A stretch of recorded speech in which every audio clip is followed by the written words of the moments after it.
Rebonjour pour celles et ceux qui ont participé à notre premier webinaire de l'après-midi. Bonjour à celles et ceux qui nous rejoignent. Nous avons débuté cette série de webinaires de l'EN3S, le grand dossier de la protection sociale.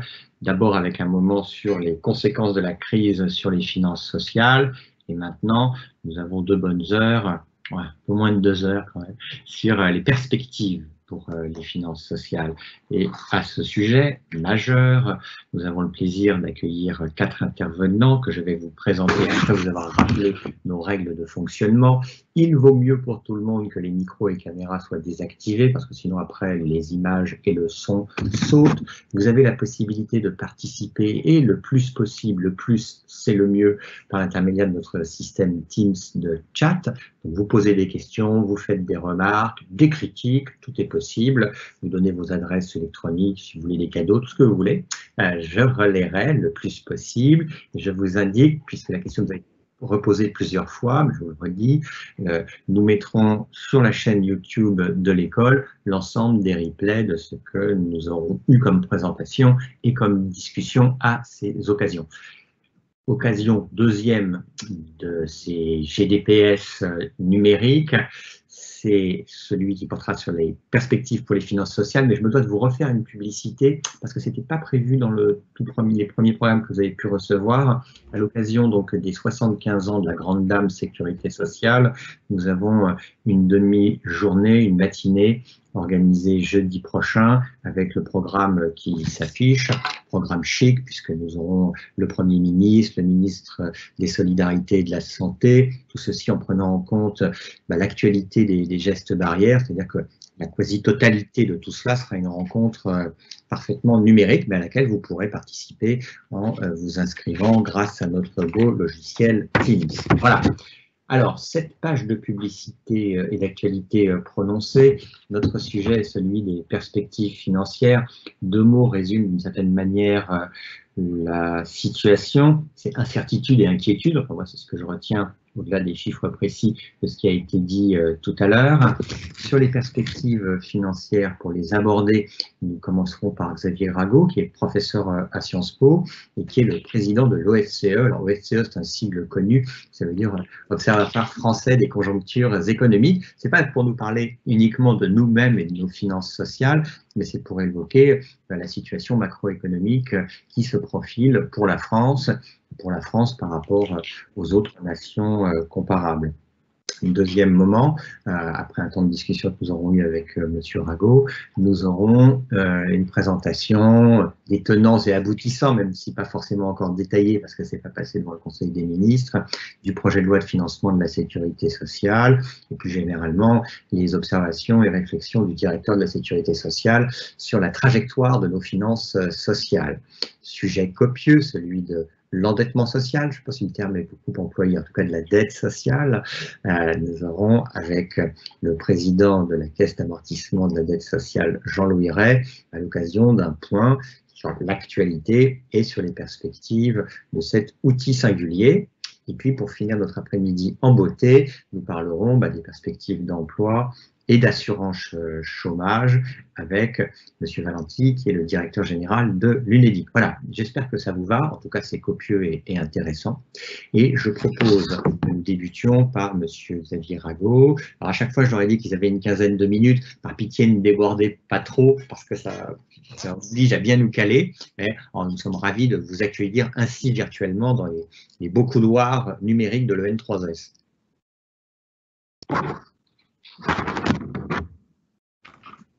Merci beaucoup. Donc, je suis Xavier Rago et j'ai le plaisir de me plier à cet exercice. Bien volontiers, je remercie à la fois le N3S et Julien Damon de me donner l'occasion de vous présenter nos analyses. Alors, je vais partager mon écran et j'espère que vous le voyez. Donc, qui est une présentation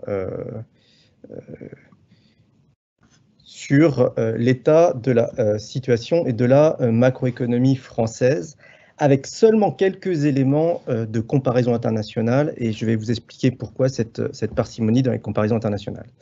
Donc, hop, allons-y. Donc, Ce que je vais vous présenter là est assez élaboré, mais encore un petit peu préliminaire, puisque ça s'inscrit dans nos travaux que je vous donne en avant-première de prévision à l'OFCE, qui seront publics dans 10 jours, vers le 15 octobre. Donc quelques éléments seconds seront susceptibles de changer. Voilà, pour commencer directement dans le sujet, voilà ce graphe qui est la situation de la France et la crise qu'on a vécue. Une crise sans précédent dans l'histoire des finances publiques et l'histoire tout court économique française. On a un débat en tant qu'économiste pour savoir est-ce que c'est pire que la crise de 29 ou pas. C'est un débat qui n'est pas très intéressant. C'est vraiment un choc inédit qui est bien plus profond que la crise de 2008. Bien plus profond que la crise de 2008. Voilà ce qui s'est passé dans cette période de confinement. Et là, je vous ai représenté le PIB français et le PIB européen, c'est-à-dire la richesse produite, l'activité économique, sera présenté verbalement dans quelques secondes. Excusez-moi, Rago, je pense qu'il faut que vous passiez la slide là, parce qu'on ne la voit pas le crowbar. Bon, je vais changer. Est-ce que là, vous le voyez ou pas? Le voilà, superbe. Voilà, donc il y a un petit temps de latence, je pense. Voilà. Donc voilà le transparent de l'activité économique. Vous voyez l'activité économique française depuis 2016, quoi qu'on dise, suivait une tendance avec des récessions. Ça, c'est une récession, ça, c'est une récession, mais voilà la tendance. Voilà ce qu'on a connu pendant le confinement. Une chute du PIB sur un trimestre de 30%. Donc un tiers de l'économie française s'est arrêté à peu près. Bon, c'est complètement inédit, jamais on n'a connu ça. Le chiffre le plus grand qu'on ait connu sur un trimestre, c'est non pas 30%, mais seulement 5% lors de mai 68. Les principales économies, France, Allemagne, Italie, avaient des ralentissements de 5% dans le trimestre de mai 68. Là, on parle de 30%. Jamais un tel creusement ne s'est fait. Après, ce qu'on prévoyait, nous, en tant que conjoncturistes, c'est ce rebond à la fin du confinement. Donc voilà ce qu'on a vécu, ce rebond pendant l'été, qui a créé un certain enthousiasme. Nous sommes allés sur la plage, au restaurant et autres. Donc, une bonne partie de cette chute a été compensée. Le problème dans lequel on est aujourd'hui, et on le savait dès ce moment-là, c'est que, en fait, voilà où on est. On est à peu près là. Et donc, maintenant, ce qui va être difficile, c'est les derniers points de croissance là pour retrouver le niveau d'avant-crise. C'est ce dernier kilomètre qui va être difficile. Pourquoi? Parce que tout le monde a peur. Les ménages n'y consomment plus, je vais y revenir, les entreprises n'investissent plus dans tous les pays. Donc le commerce extérieur aussi s'affaisse, notamment pour notre domaine de spécialisation qu'est l'aéronautique. Donc voilà, tous ces petits éléments s'additionnent qui fait qu'on a du mal à revenir au niveau d'avant-crise. Vous voyez dans ce graphe, que j'ai déjà mis là, ce graphe-là vous montre que le plan de relance du gouvernement, les 100 milliards dont on parle, vous voyez déjà son effet entre cette ligne noire qui est l'économie sans plan de relance et l'effet du plan de relance qui nous ramène plus rapidement, on gagne 2 ans pour revenir au niveau d'avant-crise. Le plan de relance, c'est à peu près 1 point, 1,1 de points de taux de croissance sur 2020 et à peu près la même chose sur 2021 et à peu près la même chose sur 2022. Ce qui veut dire que grosso modo, on reviendra au niveau d'avant-crise à peu près fin 2021, début 2022, au plus tôt. On aura effacé le niveau d'avant-crise dans à peu près 2 ans maintenant. Est-ce que ça veut dire qu'on va revenir au niveau du taux de chômage? Non, pas du tout. Parce qu'en fait, ce qu'il faut bien voir, c'est que le niveau d'avant-crise, il est encore loin du niveau qu'on aurait eu si la crise n'avait pas eu lieu. Parce qu'on va revenir certes au niveau d'avant-crise, mais entre maintenant et dans 2 ans, la population va croître. Il y a des jeunes qui vont arriver sur le marché du travail, il y a des entreprises qui vont fermer, il y a des gens qui chercheront de l'emploi. Et donc, on aura quand même un taux de chômage très important qui va tarder à décroître. Et à ce niveau-là, on sera à peu près à entre 9 et 10% de taux de chômage encore dans 2 ans. Vous voyez la persistance de cette crise. C'est-à-dire que la crise économique du marché de l'emploi puis sanitaire, d'autres intervenants seront plus précis sur la dimension de l'emploi, j'en suis sûr, sera notre actualité pendant 3-4 ans encore qui vient. D'accord, ça va être ça l'actualité et ça va être ça qui va pondérer, je dirais, probablement les élections présidentielles. Bon, pourquoi maintenant, si je parle des comparaisons internationales, qu'est-ce qui s'est passé? Pour vous donner quelques éléments, et j'irai un peu vite sur ce point-là. Objectivement, ce qui s'est passé, c'est que l'INSEE a très bien fait son travail pour comprendre cette chute-là. Parce que l'INSEE a utilisé les données de carte bleue de tous les ménages français pour voir ce qui se passe. C'est inédit d'utiliser les données de carte bleue. Normalement, l'INSEE n'utilise pas ces données-là. L'INSEE a utilisé des données assez inédites pour essayer de comprendre en temps réel ce qui se passait. Ce qui veut dire que la chute a été bien mieux mesurée en France que dans les autres pays. Et si vous vous souvenez, en début de crise, il y a eu un discours en disant « Oh là là, la France a une chute de la croissance plus importante que les autres pays ». Aujourd'hui, le consensus, c'est que c'était un problème de mesure. C'est que l'INSEE a été beaucoup plus précise dans l'ampleur de la récession et que d'autres instituts statistiques, dont vous me permettrez de taire le nom, ont été un peu moins précis et ont donc pu donner une image un petit peu plus optimiste de l'activité, je pense notamment à l'Espagne et à l'Italie. Donc la France se situe à peu près dans la moyenne européenne. Maintenant, dans la comparaison de la dynamique, la difficulté qui est la nôtre, c'est que maintenant, pour comprendre cet horizon-là, vous voyez que beaucoup dépend du plan de relance dont on parle aujourd'hui. Des 100 milliards, de sa composition et de sa vitesse de décaissement. Je vais en dire quelques mots. Laissez-moi résumer ce graphe avec quelques éléments. Bon, ça, c'est ce que j'ai dit. Jamais depuis l'histoire des données publiques un tel choc a été observé. Le pic du taux de chômage sera à 11% à peu près en 2021. 11%, ça fait 3 points de taux de chômage en plus. Certains réagissent à 11% en disant « bon, c'est pas énorme après tout ». Mais 11%, c'est 3 points de taux de chômage en plus. Et encore, c'est peut-être un peu optimiste. On aura 3-4 points de taux de chômage en plus. C'est le million de chômeurs en plus dont on parle. C'est exactement ce dont on parle là. Donc, ces chiffres-là ne doivent pas faire oublier que la dimension du marché de l'emploi, plus la dimension sociale, va se révéler petit à petit. Une fois que j'ai dit ça, pour reprendre les propos de Julien, encore ce tableau est un peu rose vu l'incertitude. Et vous savez que la plupart des incertitudes sont plutôt des aléas négatifs, comme nous disons prévisionnistes, c'est-à-dire que des aléas qui ont plutôt dans le sens plutôt des mauvaises nouvelles possibles. Alors il y a les incertitudes sanitaires, bien sûr, la première vague, la seconde vague dans laquelle on est. Y aura-t-il une troisième vague? Difficile de dire. Donc la dimension sanitaire, certes, mais une autre incertitude sur laquelle je voudrais rapidement parler quelques minutes, parce qu'on l'oublie, c'est que cette incertitude sanitaire s'ajoute à l'ensemble des autres incertitudes qui croissaient avant cette crise de Covid. Quelles sont-elles? Qui sont essentiellement aujourd'hui les incertitudes géopolitiques, liées à l'évolution de la politique tarifaire des États-Unis. Est-ce que les États-Unis vont mettre des tarifs sur l'automobile européenne, par exemple, ce qui va entraîner un ralentissement allemand et qui va une contagion française? On n'en sait rien, ça dépend de l'élection Trump. Et franchement, difficile d'ajouter à la prévision économique, la prévision politique sur ce qui se passe aux États-Unis aujourd'hui. Il y a la réponse chinoise dans la guerre commerciale, sur laquelle l'Europe peut être prise en étau. Il y a des tensions aux marges, je dirais, de l'Europe, les tensions gréco-turques, la dimension iranienne, qui fait qu'il peut y avoir des aggravations de tensions géopolitiques qui font augmenter le prix du pétrole et donc ralentissent substantiellement la croissance.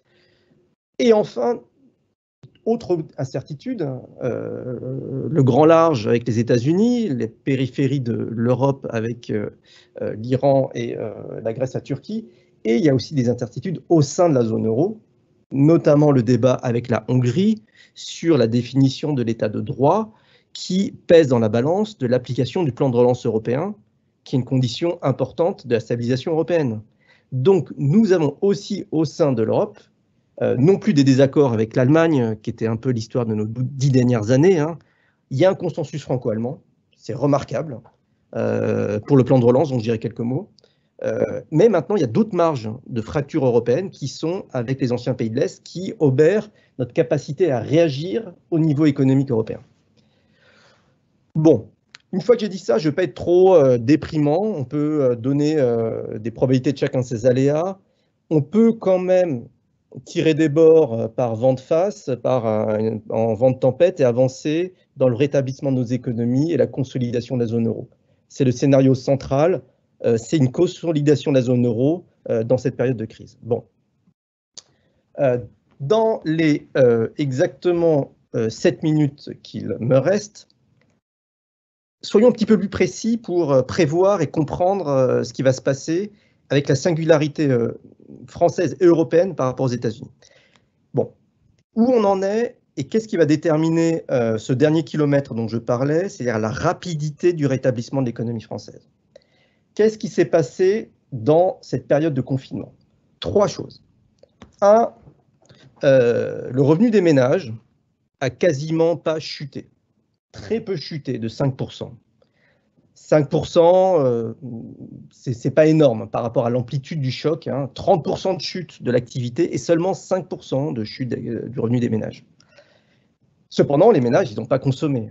Bien sûr, simplement, la mobilité géographique était limitée.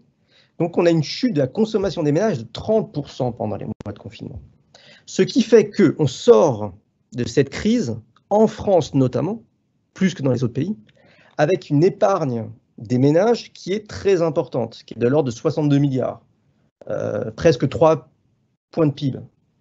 Et l'essentiel de la dynamique de l'activité sera la reprise de la consommation des ménages, le retour à la confiance, le retour aussi aux conditions sanitaires qui permettent de consommer, bien sûr, notamment pour le secteur hôtellerie, restauration et commerce. Mais l'essentiel de la conjoncture va être du fait, est-ce que les ménages vont se remettre à consommer? S'ils consomment, les entreprises vont se remettre à investir et à embaucher. Donc, la clé de la solution de la sortie de crise, c'est le comportement des ménages. Donc, 1, les ménages. 2, les entreprises, elles ont subi cette crise de plein fouet. Elles ont une perte d'activité, pour le coup, qui n'a pas été compensée, hein, parce qu'on a compensé le revenu des ménages avec l'activité partielle, mais on n'a pas compensé la baisse d'activité des chiffres d'affaires des entreprises. Donc, les entreprises ont une baisse de 54 milliards de chiffre d'affaires. Et donc, ce qui se dessine, c'est des défaillances d'entreprises contre lesquelles il faut lutter. Et c'est un élément important du plan de relance. Essayer d'éviter les faillites d'entreprises, les effets dominos, parce que les entreprises ont subi de manière assez importante cette chute d'activité. On a mis en place des outils, hein, comme le prêt garanti par l'État. Donc, il y a des outils pour aider les entreprises. Mais quand même, le tissu productif français est quand même considérablement affaibli par cette crise. Il faut en avoir conscience, hein. C'est la clé de l'emploi, ça va être quand même éviter les vagues de faillite. Bon, et troisième acteur, celui qui nous intéresse et vous intéresse ici, c'est les administrations publiques. Comment on a assuré le revenu des ménages en reportant les charges sociales, en reportant les charges fiscales et en utilisant tous les outils de nos États-providence, les arrêts maladie dans un premier temps et autres, qui fait que c'est l'État, c'est la dette publique de l'État qui a donné du revenu aux ménages. Donc la dette publique de l'État, vous le savez, elle va augmenter d'une manière astronomique. C'est assez inédit, mais elle va augmenter de 20% en quelques mois. Elle va passer de 100 à 117% en quelques mois. C'est assez incroyable dans l'histoire des finances publiques, une telle hausse des dettes publiques, hein. Vous savez que le critère de Maastricht nous dit que l'endettement maximal, c'est 60%. Là, on atteint le double. Et donc, les chiffres de déficit public là, que je vous ai rappelés, c'est les prévisions du gouvernement de ce matin, hein, du RESF. Déficit public de 10% en 2020, alors que les critères de Maastricht, on essaie d'atteindre 3% de déficit, hein. Déficit encore de 6,7% en 2021. Et c'est qu'à l'horizon de 2025. C'est que dans 5 ans qu'on pourra repasser sous les 3%. 5 ans qu'on pourra repasser dans les 3%. Alors, qu'est-ce que ça veut dire? Moi, ma lecture personnelle, je vous avouerai, c'est que on a quand même, heureusement qu'on fait ça, parce qu'on a arrêté l'économie pour des bonnes raisons, des raisons sanitaires, et on ne fait pas l'erreur qui a été l'erreur française de la gestion de la crise des subprimes, qui est grosso modo la politique d'austérité de 2012 à 2014. C'était une politique européenne conjointe de réduction des dettes publiques. On a augmenté les impôts de manière énormément, notamment en 2013, et on a cassé toute la croissance européenne en 2013. Il a fallu l'arrivée d'une nouvelle Commission européenne, hein, pour changer de politique. Là, dans cette crise, ce que je vois, Alors, il faudra s'en inquiéter, je vais y revenir, mais c'est qu'on utilise la dette publique pour stabiliser l'économie massivement. Et les 117% de dette publique, quasiment 120, ils vont rester constants pendant 5 ans. Il nous faudra 1 à 2 générations pour faire décroître cette dette publique. Alors, ça, c'est la dette publique globale. Je vous ai mis les déficits de la sécurité sociale. Il y aura d'autres choses plus précises sur la CADES. Pour le temps qui m'est imparti, je veux rester à ces ordres de grandeur globale. Pour finir, le dernier slide, pour ne pas être trop long, dans les 15 minutes qui me sont imparties, l'enjeu du plan de relance maintenant. Je vous ai dit que ce plan de relance de 100 milliards, c'est quand même un objet inédit. 100 milliards, c'est énormément d'argent. C'est un plan de relance très complexe avec beaucoup de choses. La difficulté de ce plan de relance maintenant qui va être débattu à l'Assemblée nationale, c'est le PLF 2021 qui est débattu, ça va être la rapidité de mise en place du décaissement. Il y a certains dispositifs comme la rénovation thermique, l'investissement public qui mettent parfois des semaines, voire des mois à être mis en place. Donc la difficulté, je vous avouerai, ça va être de dépenser cet argent vite pour soutenir l'activité. Donc, je ne vais pas rentrer dans le détail du plan de relance. Juste 4 points de vigilance dans le débat public, je dirais, sur le plan de relance qui peuvent impacter notre compréhension d'évolution des outils, notamment la sécurité sociale. 1, une fois que j'ai dit que le revenu des ménages était stabilisé, nous savons qu'il y a des poches de précarité, il y a des poches de pauvreté qui sont mal identifiées par notre système actuel. Des jeunes qui n'ont pas accès au RSA ou sous certaines conditions pour les moins de 25 ans. Il y a des chômeurs qui, vu les conditions de marché du travail, ont des difficultés avec leurs droits. Donc, il y a des femmes monoparentales, etc. Bon, il y a une structure difficilement identifiable parce que ce n'était pas notre système de sécurité sociale, notre filet de sécurité sociale n'était pas fait pour des crises d'une telle ampleur qu'il faudra faire évoluer. Donc, notamment l'extension du RSA pour les jeunes de 25 ans, je pense, du RSA socle, je pense que c'est une réflexion légitime qu'il faut mener.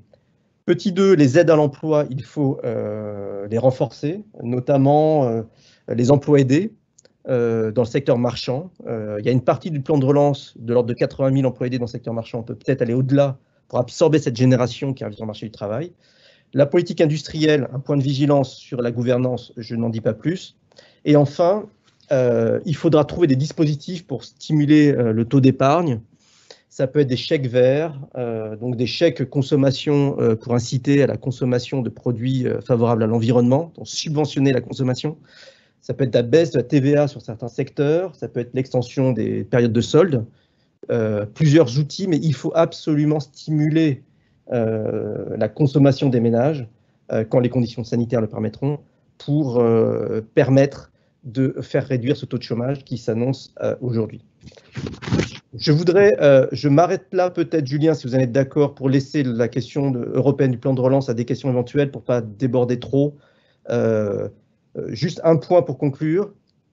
Au niveau européen, on a réussi à trouver des outils comme un plan de 750 milliards de dettes européennes pour aider les pays, notamment l'Italie et l'Espagne. On est en train de construire un fédéralisme européen dans cette crise. On est en train de construire une dette européenne, ce que les Allemands ne voulaient pas. On le fait, des ressources propres. Au-delà de la crise, il y a une nouvelle architecture, une solidarité européenne qui est en train de se construire.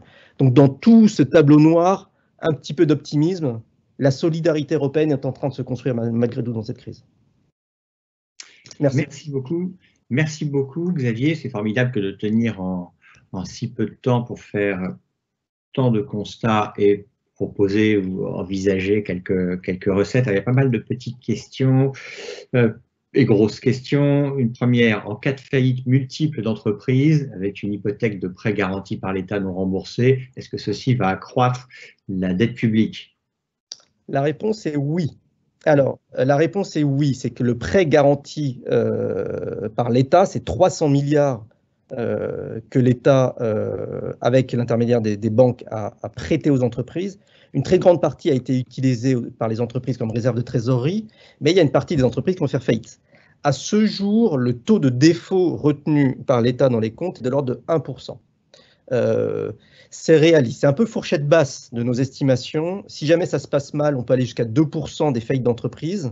Et vous voyez, c'est entre 1 et 2% de montant des 300 milliards. Donc ça va pas être, ça augmente la dette publique, certes, mais pas énormément. Donc, vigilance, mais ce n'est pas un point d'inquiétude particulier sur la dette publique que le défaut soit pré-garanti par l'État.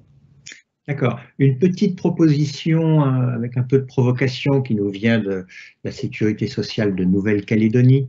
Un taux négatif sur le livret A pour limiter l'épargne et stimuler la consommation, avec un point d'interrogation.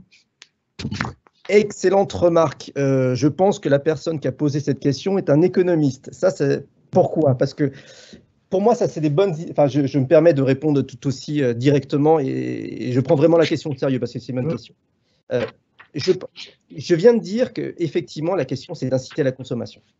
Donc, on peut dire, baissons les taux des livrets A, voire dans des territoires négatifs, ce qui revient à taxer l'épargne. C'est-à-dire que si vous épargnez, vous avez de moins en moins d'argent si vous ne consommez pas. C'est possible. Moi, ça me semble jouer avec le feu. Pourquoi? Parce qu'en fait, les ménages sont particulièrement inquiets. Si en plus, vous leur dites, on va taxer le livret A, qui est le support d'épargne des ménages les plus pauvres en France, il faut en avoir conscience, c'est le support d'épargne rémunéré des classes moyennes inférieures en France, vu les plafonds de livret A. Ça risque d'envoyer un signal de taxation d'épargne des classes moyennes inférieures qui peut être déstabilisant sur la confiance. Mieux vaut des outils positifs, des chèques emploi pour stimuler la consommation en augmentant, s'il le faut, un petit peu la dette publique, et après, progressivement, faisant évoluer à 5-10 ans la structure de la fiscalité pour se rembourser. Ça me semble plus efficace pour gérer cette crise, plutôt que de rajouter de l'inquiétude et de l'incompréhension à l'incertitude actuelle. Alors, autre question, ça fait un peu entretien mitraillette, mais c'est très bien ainsi aussi. Dans quel domaine relancer la consommation pour que cette dernière profite directement à l'industrie française? C'est une bonne question. Pourquoi? Parce que j'ai dit relancer la consommation, et ce qui motive cette question à juste titre sont les effets de fuite. Si on relance la consommation et on consomme des biens importés, on va relancer la consommation d'autres pays. Deux éléments de réponse. La part des importations de la consommation moyenne française est 1/3. Donc, grosso modo, si on relance la consommation de manière indifférenciée, il y aura 70% pour les entreprises françaises et 30% pour le reste du monde. C'est beaucoup, c'est 30%, mais ce n'est pas la majorité. Bon, petit 1. Petit 2, on peut mieux faire, on peut cibler des structures de consommation pour plus cibler les entreprises françaises. Ça peut être les chèques verts vers l'agriculture biologique dans laquelle la France a quand même un petit avantage. Ça peut être des objets de la rénovation thermique sur lesquels on va encore plus loin, qui sont des services de proximité. Ça peut être bien sûr hôtellerie, restauration et commerce, qui sont des services de proximité qui favorisent directement les secteurs de proximité. Mais ces derniers, bien sûr, il faudra lever les conditions sanitaires, donc tout dépend des conditions sanitaires. Donc on peut être un petit peu plus intelligent et effectivement avoir soit des baisses de TVA, soit des chèques emploi qui soient ciblés vers les secteurs plus intensifs en production domestique. Grosso modo, ce n'est pas l'automobile, c'est pas directement l'automobile, c'est plutôt les services. Très bien, on profite encore de vous un petit peu, formidable. Des questions sur la place du social dans le plan de relance, d'ailleurs on devrait dire dans les plans de relance. Qu'est-ce qui est proprement de la protection sociale? Alors, vous avez parlé des emplois aidés, je pense que derrière la question il y a ça, c'est quel est, disons, sur les centaines de milliards d'euros, combien relève de la protection sociale au sens large? Il y a la question sur le plan de relance français et la question sur le plan de relance en Europe, sachant que quelqu'un nous demande aussi, quelqu'un indique que la construction européenne pourrait bénéficier de la crise avec davantage d'intégration du côté sanitaire et du côté social. Alors, je souscris à ce dernier point sur le renforcement de la construction européenne possible dans cette crise. Donc, j'en dirai pas plus. Maintenant, sur la part du social dans le plan de relance, c'est un sujet de débat. Et là, c'est assez compliqué d'intervenir comme économiste parce que je vais vous donner mon point de vue personnel. Il me semble qu'on pourrait aller un petit peu plus loin que la composition actuelle dans la dimension sociale de ce plan de relance. Une fois que j'ai dit ça, il faut voir que dans ce plan de relance, il y a quand même des outils sociaux qui ne sont pas mis en avant. C'est assez marrant. Les emplois aidés, il n'y a aucun ministre qui a défendu les emplois aidés. Il y a un ensemble d'outils qui font de 5 à 7 milliards de solidarité, qui sont peu portés politiquement dans le débat public, mais qui existent. Il faut les augmenter, mais ça existe. Alors après, dans le plan de relance, c'est sous le volet cohésion, qui est un gros tiers de ce plan de relance, qui est un ensemble d'outils pour la cohésion sociale. Alors, ça va à l'aide à l'embauche de salariés de moins de 26 ans, une prime de 4 000 € par salarié. Voilà un exemple d'outil. Ça va des emplois aidés, etc., etc. Je pense que ma lecture, c'est que l'ensemble des outils sont là. Probablement, il faut aller au-delà en termes d'enveloppe et qu'il peut y avoir une répartition, même au sein des 100 milliards. Hein. Il ne s'agit pas d'augmenter la dette et d'ajouter des déficits, mais pour envisager cette évolution de la pauvreté. Vous avez vu qu'il y a des associations qui sont exprimées, qui ont été reçues par le Premier ministre sur ce thème-là. Je pense qu'effectivement, il y a un petit retard dans l'analyse de la dimension sociale de cette crise qui est à venir. Et j'ai bon espoir que le volet social sera renforcé une fois que les chiffres seront là, qu'on verra. Effectivement, malheureusement, hein, parce que je pense que c'est prévisible, l'augmentation de taux de pauvreté des jeunes, des travailleurs précaires, des familles monoparentales. Voilà, je pourrais donner des tas d'exemples. Mais disons que pour les personnes les plus fragiles, la situation va être dure. Et ce n'est pas forcément des gros montants, c'est ça la bonne nouvelle. Avec 1 ou 2 milliards bien ciblés, on peut quand même donner du pouvoir d'achat, des conditions de vie décentes à beaucoup de personnes dans cette crise. Alors, on a plein de remarques, mais peu de temps. Ce que je vais faire, c'est vous lire une remarque qui ne vous est pas destinée, Xavier, mais qui est destinée à la proposition ironique, je pense, de baisse du taux du livret A. Et je vais vous poser une question. Alors, je vous pose comme ça la question d'abord, comme ça vous y réfléchissez, même si elle n'est pas extrêmement compliquée. Elle est très simple. C'est quel est votre niveau d'optimisme ou de pessimisme par rapport aux finances publiques, par rapport aux finances sociales en particulier? C'est en fonction de vos observations sur le contexte macroéconomique. Et dans le temps que vous réfléchissez, je lis la petite remarque qui est faite à l'égard de la proposition sur cette incitation à la consommation en baissant le taux du livret A. C'est au lieu de penser à taxer l'épargne, on pourrait augmenter les bas salaires, en particulier ceux des emplois sous-payés qui ont permis de tenir pendant le confinement. Personnel hospitalier, caissière, aide à domicile, éboueur, etc. Voilà, Xavier, vous alors, l'optimisme, pessimisme? Alors, je réponds juste sur cet aspect-là, sur les aspects redistribution interne. Ma neutralité scientifique m'empêchera de répondre, je laisserai ça à l'intelligence de l'auditoire. Sur le degré d'optimisme-pessimisme, je suis assez optimiste et je m'excuse dans la minute qui va m'être impartie de déplacer le débat à un niveau général, mais qui est nécessaire. Pourquoi je suis optimiste? Là, je vous ai dit, la dette va passer de 120 à 117% du PIB. Énorme augmentation de la dette. Maintenant, qu'en est-il des charges d'intérêt sur la dette publique en 2021? Elles continuent de baisser. Elles continuent de baisser. On est dans un monde où mon pari, c'est que les taux d'intérêt mondiaux, et je pourrais le développer plus, vont continuer à baisser. Jamais le coût du taux d'intérêt pour la dette publique a été aussi faible. Et s'il baisse d'un tiers, je pense on va voir, ça veut dire que si la dette publique augmente de 30%, la charge d'intérêt sera invariante. Donc je pense qu'on est dans un monde, et je ne suis pas le seul, hein, Olivier Blanchard, d'autres économistes, et ce débat est plus vif aux États-Unis qu'en France, hein, sur ce qu'on appelle la stagnation séculaire. On est dans un monde où les taux d'intérêt vont rester faibles pendant longtemps. C'est une bonne nouvelle pour les finances publiques. Ça ne veut pas dire qu'il faut jeter de l'argent par les fenêtres. Jamais il faut être aussi rigoureux que quand on a de l'argent à dépenser. Et donc les 100 milliards, il faudra vraiment que la Cour des comptes fasse son travail sur l'utilisation d'argent public et justifier économiquement chaque euro dépensé. Mais la question des hausses d'impôts à venir pour payer cette dette va être retardée de 5 à 10 ans parce que les charges d'intérêt vont rester faibles du fait de l'écroulement des taux d'intérêt. Pourquoi cet écroulement des taux d'intérêt? Parce que tout le monde a peur dans le monde aujourd'hui. Plus personne n'investit. Donc il y a une chute mondiale de l'investissement qui fait qu'il y a un surplus d'épargne qui cherche de la dette de qualité, et la dette française est une dette de qualité. La CADES est une dette d'excellente qualité. Ça fait une bonne transition avec une des interventions tout à l'heure. Je m'arrête là volontairement. Parfait. Merci beaucoup, Xavier, parce qu'on a peu de temps dans cette affaire.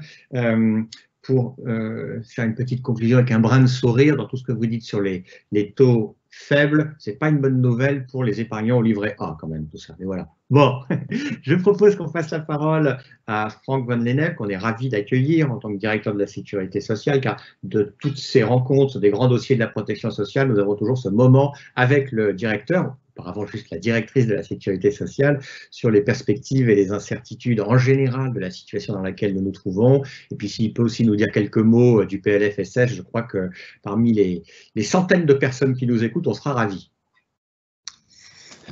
Merci Julien, tu m'entends là? Ah très bien, mais il n'y a pas que moi qui t'entends. Bon. Bonjour à tous. Merci de me passer la parole sur un sujet qui est certes mon sujet quotidien en ce moment, mais évidemment un sujet difficile qui est celui des comptes sociaux.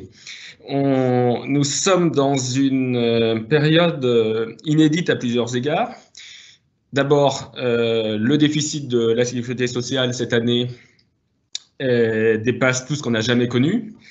Il avait atteint à peu près 30 milliards au plus fort de la crise en 2009-2010. Il est là à 44 milliards. Donc, même en euros constants, on est en forte augmentation par rapport à ce qu'on a déjà connu, la pire année qu'on ait connue jusqu'ici. Deuxième élément qu'on n'a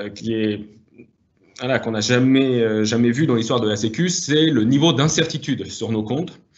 Et aujourd'hui, au moment où je vous parle, début octobre, j'ai encore, et nous avons encore collectivement, une très forte incertitude, ne serait-ce que sur les comptes 2020.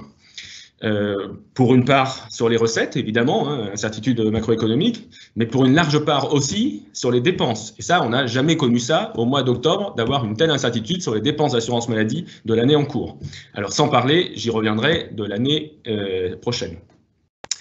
Et tout cela, donc je vais vous le détailler en essayant de ne pas multiplier les chiffres, mais il y en a forcément quand même quelques-uns.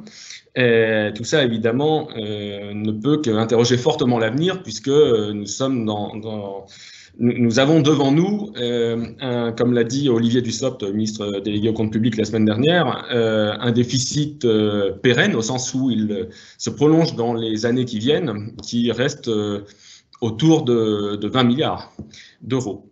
Alors, pour y revenir un peu plus en détail, notre trajectoire financière de la sécurité sociale, donc qui avait été très dégradée par la crise en 2008-2009, avait amorcé à partir de 2010-2011 un redressement qui a été lent, progressif, mais relativement continu, et qui nous a ramené tout près de l'équilibre à partir de 2018. Une petite dégradation après en 2019-2020, lié au fait que, d'une part, il y avait eu des mesures dans le cadre de la suite du débat Gilets jaunes, et puis d'autre part, il y avait une petite dégradation macroéconomique, donc on n'était pas tout à fait revenu à l'équilibre, mais on n'était pas loin. Et on devait être en 2020 à un déficit autour de 5 milliards, et on sera donc à 44 milliards. Donc une dégradation du déficit en 6 mois, de pratiquement 40 milliards d'euros, donc c'est là pour le coup vraiment jamais vu. Et alors que et on serait l'année prochaine, donc là après j'essaierai de limiter les chiffres, mais on serait l'année prochaine dans le PLFSS qui a été présenté la semaine dernière à 27 milliards d'euros de déficit. Donc 44 cette année, 27 l'année prochaine, et ensuite un déficit qui se réduirait lentement, évidemment de façon très dépendante du contexte macroéconomique et en particulier de la masse salariale, qui est l'assiette sous-jacente à une grande partie des recettes de la sécurité sociale, un déficit qui resterait au-delà de 20 milliards d'euros. Et donc, alors que dans les prévisions qui avaient été faites l'année dernière, dans la loi de financement de la sécurité sociale pour 2020, la Sécu revenait à l'équilibre en 2023, on est maintenant dans une trajectoire où elle ne revient plus à l'équilibre, où on est en 2023-2024 autour de 20 milliards d'euros de déficit. Alors les causes de ce déficit, évidemment, il n'y a aucune surprise. D'abord, une forte baisse des recettes. Par rapport à ce qu'on anticipait l'année dernière au moment dans la loi de financement de la sécurité sociale pour cette année, on a perdu là 30 milliards d'euros de recettes cette année. Évidemment, c'est massif. avec d'une part une baisse de la masse salariale cotisable. L'activité partielle, c'est moins de rentrée de cotisation parce que le salaire sur lequel les entreprises cotisent est moins fort. Ensuite, des reports, des exonérations de cotisation, des reports de cotisation, alors qui ne sont pas tous des pertes de cotisation, mais dont une partie sera probablement à la fin perdue. Et puis des exonérations de cotisation qui sont que nous estimons telles qu'elles sont connues aujourd'hui par les différentes lois, et notamment ce qu'on appelle la LFR3 donc, de cet été, telles qu'elles sont connues aujourd'hui. Mais il y en aura certainement d'autres encore dans les semaines qui viennent. Le Premier ministre avait annoncé des exonérations pour certains secteurs touchés lorsque les restaurants sont fermés, par exemple, dans certaines zones. Donc d'une part, très forte baisse des rentrées des cotisations et de la CSG sur les revenus d'activité en 2020, puis en 2021, à ce stade actuel des prévisions, un rebond, mais évidemment, notre masse salariale, elle suit le PIB. Donc un PIB à moins 10% dans les prévisions du gouvernement en 2020, puis plus 8 en 2021, c'est une masse salariale qui, en 2021, n'aura pas retrouvé le niveau qu'elle aurait eu sans crise. Et donc, comme elle ne retrouve pas le niveau qu'elle aurait eu sans crise, moins de recettes pour la Sécu, donc ça, mécaniquement, ça accroît le déficit. Et puis, du côté des dépenses, alors on a des dépenses, vous savez, dans la Sécu, maladie, vieillesse, famille. Les dépenses vieillesse, elles sont à peu près inertes, elles sont très peu sensibles à la conjoncture de court terme. Les dépenses, elles sont simplement peut-être un peu ralenties du fait qu'il y a peu d'inflation. Enfin, c'est quand même relativement marginal. Les dépenses famille, elles sont peu sensibles à très court terme. Elles vont l'être un peu plus à moyen terme. Et puis, par ailleurs, elles ont fait l'objet d'actions supplémentaires du gouvernement avec, par exemple, le bonus sur l'allocation d'entrée scolaire cet été.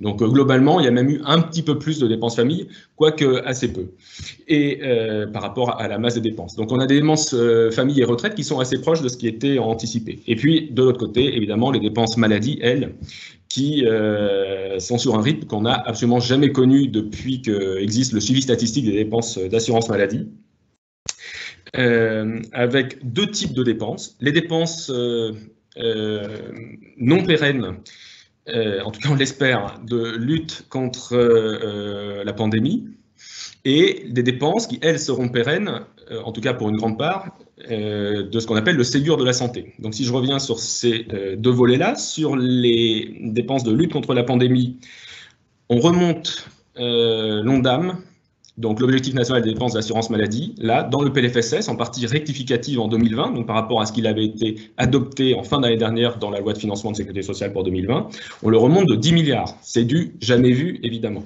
Et on le remonte, pourquoi ? Pour financer toutes les dépenses qui ont été engagées pendant la crise. Donc, par exemple, toutes les dépenses qui ont été prises en charge par Santé publique France pour les équipements, les masques, les médicaments d'anesthésie, etc. Les dépenses qui ont été engagées dans les hôpitaux et dans les établissements médico-sociaux, notamment les EHPAD, pour financer des heures supplémentaires, des primes, des personnels, des renforts en personnel, etc. Pour financer des dépenses comme les indemnités journalières. Il y a eu un énorme bond de dépenses sur les indemnités journalières cette année, puisque la sécurité sociale finance ou a financé, selon les moments en tout cas, des IJ, comme on dit, des indemnités journalières un peu nouvelles, pour des personnes vulnérables qui n'étaient pas malades, mais dont on souhaitait qu'elles restent chez elles pour ne pas être exposées au virus, pour des personnes qu'on appelle cas contact, c'est-à-dire aujourd'hui, si vous êtes cas contact et donc vous avez été au contact d'une personne malade et que vous devez rester chez vous, l'assurance maladie vous dédommage et vous indemnise. À un moment aussi, même si maintenant ça a basculé sur l'activité partielle, l'assurance maladie finançait des indemnités journalières pour la garde d'enfants, pour les parents dont les enfants ne pouvaient plus aller à l'école et qu'ils devaient garder. Et elle a financé aussi des indemnités journalières pour les professions libérales, ce qui est inédit puisque les professions libérales n'étaient pas assurées pour des IJ. Et là, dans la crise, on a débloqué ça. Donc ça fait un surcoût total autour de 10 milliards qui nous conduit à un ONDAM à 7,6% en 2020. Alors que les ONDAM des dernières années, c'était entre 2 et 3, même plutôt plus près de 2 que 3, même si là, sur les années récentes, on était plutôt remonté à 2,5. Donc vous voyez, évidemment, un bond des dépenses d'assurance maladie très important. Ces dépenses, elles sont largement concentrées en 2020, ces dépenses-là, sur la lutte contre la Covid. Vont-elles se prolonger en 2021 ? C'est toute la question. Donc, nous avons prévu dans le PLFSS pour 2021 une enveloppe, une provision d'un peu plus de 4 milliards d'euros qui est destinée à financer des tests, puisqu'il faudra sans doute continuer à tester la population, à financer des masques pour une partie de la population à qui on fournit des masques, donc les personnes vulnérables, les personnes malades et les personnes en situation de précarité économique, et puis à financer des vaccins. Alors évidemment, c'est aujourd'hui extrêmement incertain de savoir combien coûtera une campagne vaccinale, combien on achètera les vaccins, combien coûtera le fait de vacciner une partie importante de la population, donc ce ne sont que des provisions. Mais nous avons donc une provision autour de 4 milliards d'euros. Quand on voit comment ont estimé nos prévisions ces derniers mois, évidemment, on mesure l'incertitude de toutes ces prévisions pour 2021. C'est-à-dire que là, au moment où on vous parle en octobre, je vous dis c'est 10 milliards de plus dans l'ONDAM 2020. Il y a 3 mois, on disait c'est 8 milliards. Donc on a pris 2 milliards de plus, ne serait-ce que pendant l'été, en particulier puisque avec l'augmentation forte du nombre de tests dans la population, on est passé au-delà d'1 million par semaine. Évidemment, ces tests, ça coûte à l'assurance maladie semaine après semaine. Donc dans l'ONDAM de l'année prochaine, 4 milliards pour la lutte contre le Covid, mais ça pourra être plus en fonction de la situation. Et puis, à côté de ces dépenses non pérennes, donc les dépenses pérennes du Ségur de la santé, tu disais tout à l'heure qu'il y avait une question sur la revalorisation de certains métiers. La revalorisation des métiers à l'hôpital, celle-là, elle est faite. Enfin, elle est faite. Elle est en train de se faire. En tout cas, elle a été actée cet été par un accord entre le gouvernement et les partenaires sociaux. Et elles sont en train de se mettre en place, là, à partir du mois de septembre et en 2 étapes jusqu'au mois de mars l'année prochaine. Ça se traduira dans les hôpitaux, les établissements publics, par une revalorisation de 180 € de salaire net par mois. C'est quand même, et dans le privé, 160. Donc, c'est des montants qui sont tout à fait significatifs et qui vont aller pour une part importante vers des salaires qui sont des salaires modestes ou en tout cas pas très élevés et qui certainement participent eux aussi d'un côté d'un peu du plan de relance, même s'ils n'étaient pas faits pour ça. Et à côté, donc ce Ségur de la santé, il représente dans son volet revalorisation salariale plus de 8 milliards d'euros, alors étalés 2020, 2021, 2022 avec l'essentiel en 2021. Donc c'est évidemment énorme à l'échelle du secteur de la santé. Et à côté de ça, à côté de ces revalorisations salariales, il s'accompagne d'un volet investissement dans les hôpitaux, investissement dans les EHPAD, donc dans les établissements pour personnes âgées dépendantes, et investissement dans le numérique, de façon très transversale, hôpitaux, médico-social et en ville. Et donc cette enveloppe au total d'investissement, elle est de 6 milliards sur 6 ans. Pardon, sur 5 ans, dont déjà à peu près 1,5 milliard dès 2021. Et donc cette enveloppe d'investissement, elle s'inscrit aussi dans le plan de relance et elle aussi a la vocation à être couverte au moins en partie par des financements européens, avec un enjeu derrière d'aller très vite, dès 2021, financer des projets d'investissement partout sur le territoire. Voilà, donc en 2021, un ONDAM qui sera autour de 3,5 par rapport à 2020, mais ce 3,5 est très inférieur à cette année parce que pour l'instant, on fait évidemment l'hypothèse d'une dépense Covid très inférieure en 2021 à ce qu'elle aura été en 2020. Mais si je fais abstraction des dépenses Covid et en 2020 et en 2021, qu'on raisonne simplement sur les dépenses d'assurance maladie hors Covid, et à ce moment-là, qu'on intègre évidemment les effets du Ségur, parce que toutes ces revalorisations salariales sont absolument pérennes, là, c'est un ONDAM à 6% qu'on a en 2021. Donc, si je fais abstraction de la pandémie, c'est un investissement massif dans le système de santé en 2021-2022. Voilà, donc tout ça se traduit donc dans les chiffres du déficit par ces déficits que je rappelais tout à l'heure, 44 milliards en 2020, 27 milliards en 2021, puis une trajectoire vers les 20 milliards. Évidemment, la question qui peut être posée, qui sera posée dans la durée, c'est comment est-ce qu'on finance ce déficit.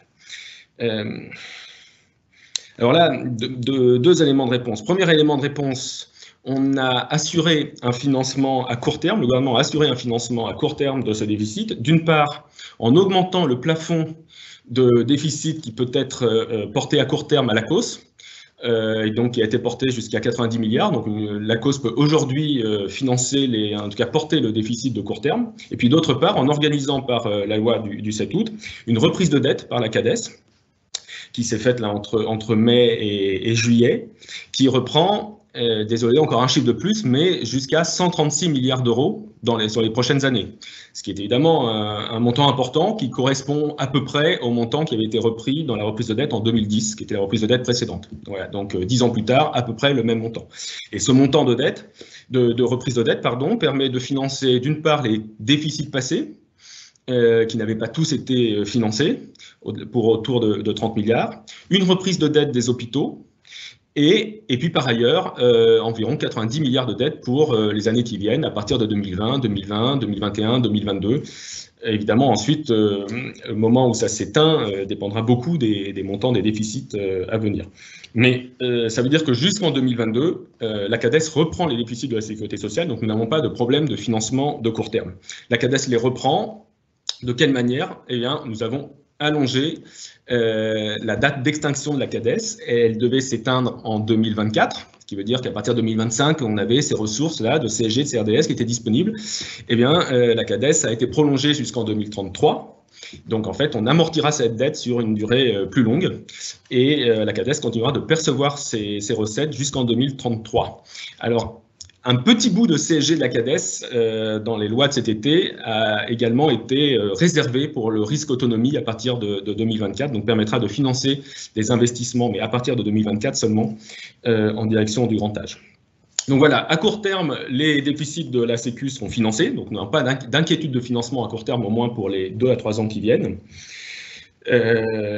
Ensuite, à long terme, qu'est-ce que c'est qu'une trajectoire de la sécurité sociale viable? Quels efforts faudra-t-il faire? Quelle trajectoire en recettes et en dépenses? Ça, c'est des questions pour les prochains mois ou les prochaines années. Ce ne sont pas des questions qui ont été traitées dans ce PLFSS, où en réalité, le gouvernement a considéré que dans la période actuelle, le plus important, c'est d'une part de mettre les moyens pour lutter contre la crise sanitaire elle-même, et d'autre part de mettre tous les moyens sur la préservation de l'emploi des entreprises et le plan de relance. C'est-à-dire qu'en réalité, selon la manière dont on sortira de la crise dans les 2 ans, enfin, imaginons que ce soit une crise sanitaire concentrée sur 2020-2021,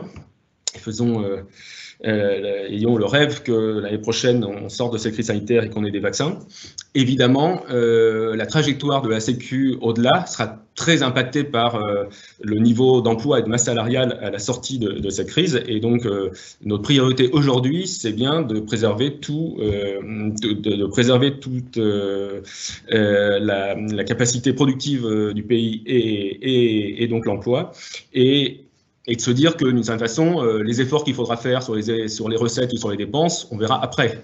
Qu'aujourd'hui, la sensibilité du stock de la sécurité sociale aux hypothèses macroéconomiques sur 2020-2022, elle est telle que la question n'est pas de faire 1 ou 2 milliards d'économies par-ci ou par-là sur les dépenses. Elle est d'abord de préserver un niveau de recettes le plus élevé possible à 3 à 5 ans. Voilà, donc nous n'avons pas, évidemment, ce PLFSS ne traite pas de la trajectoire du redressement des finances sociales à moyen terme.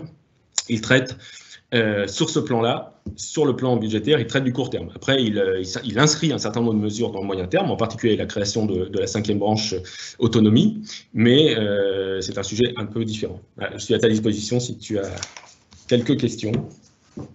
Alors, j'ai pas mal de questions, moi qui les ai, ont été envoyées par le chat que nous disposons.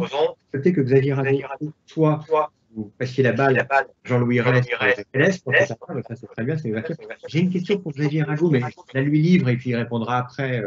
Pas si compliqué, mais c'est comment voyez-vous l'évolution de l'inflation? Donc dès qu'on a un macroéconomiste, hop, on pose des questions de ce type. Et là, je pose des questions à la DSS, j'en ai 3.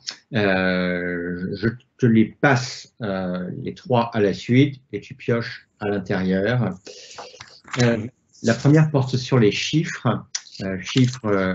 que l'on commence à maîtriser, je pense, dans cette discussion depuis le début de l'après-midi, c'est comment s'explique le passage à déficit de 44 milliards d'euros pour 2020 à un déficit de 27 milliards d'euros en 2021, sur les chiffres.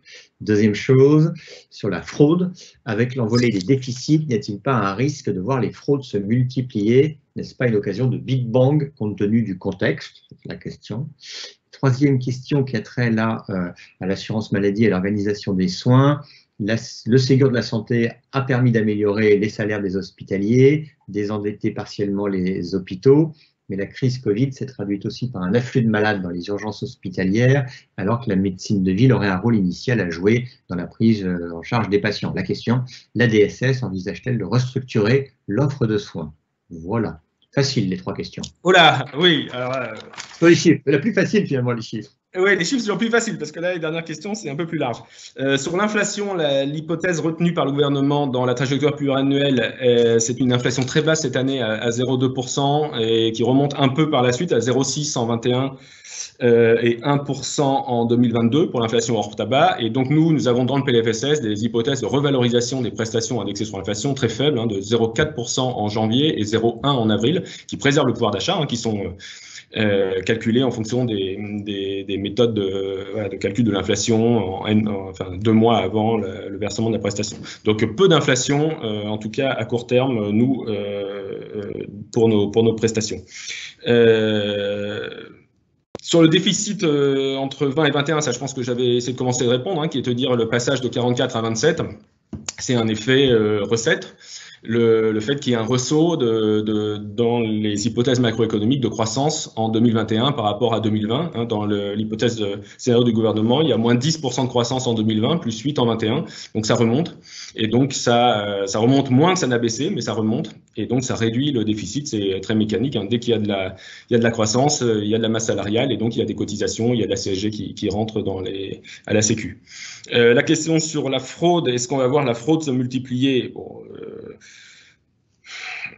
D'abord, il faut toujours relativiser les montants de fraude. Ils peuvent être importants, c'est plusieurs milliards d'euros, mais c'est plusieurs milliards d'euros sur des prestations qui, elles, représentent plusieurs centaines de milliards d'euros.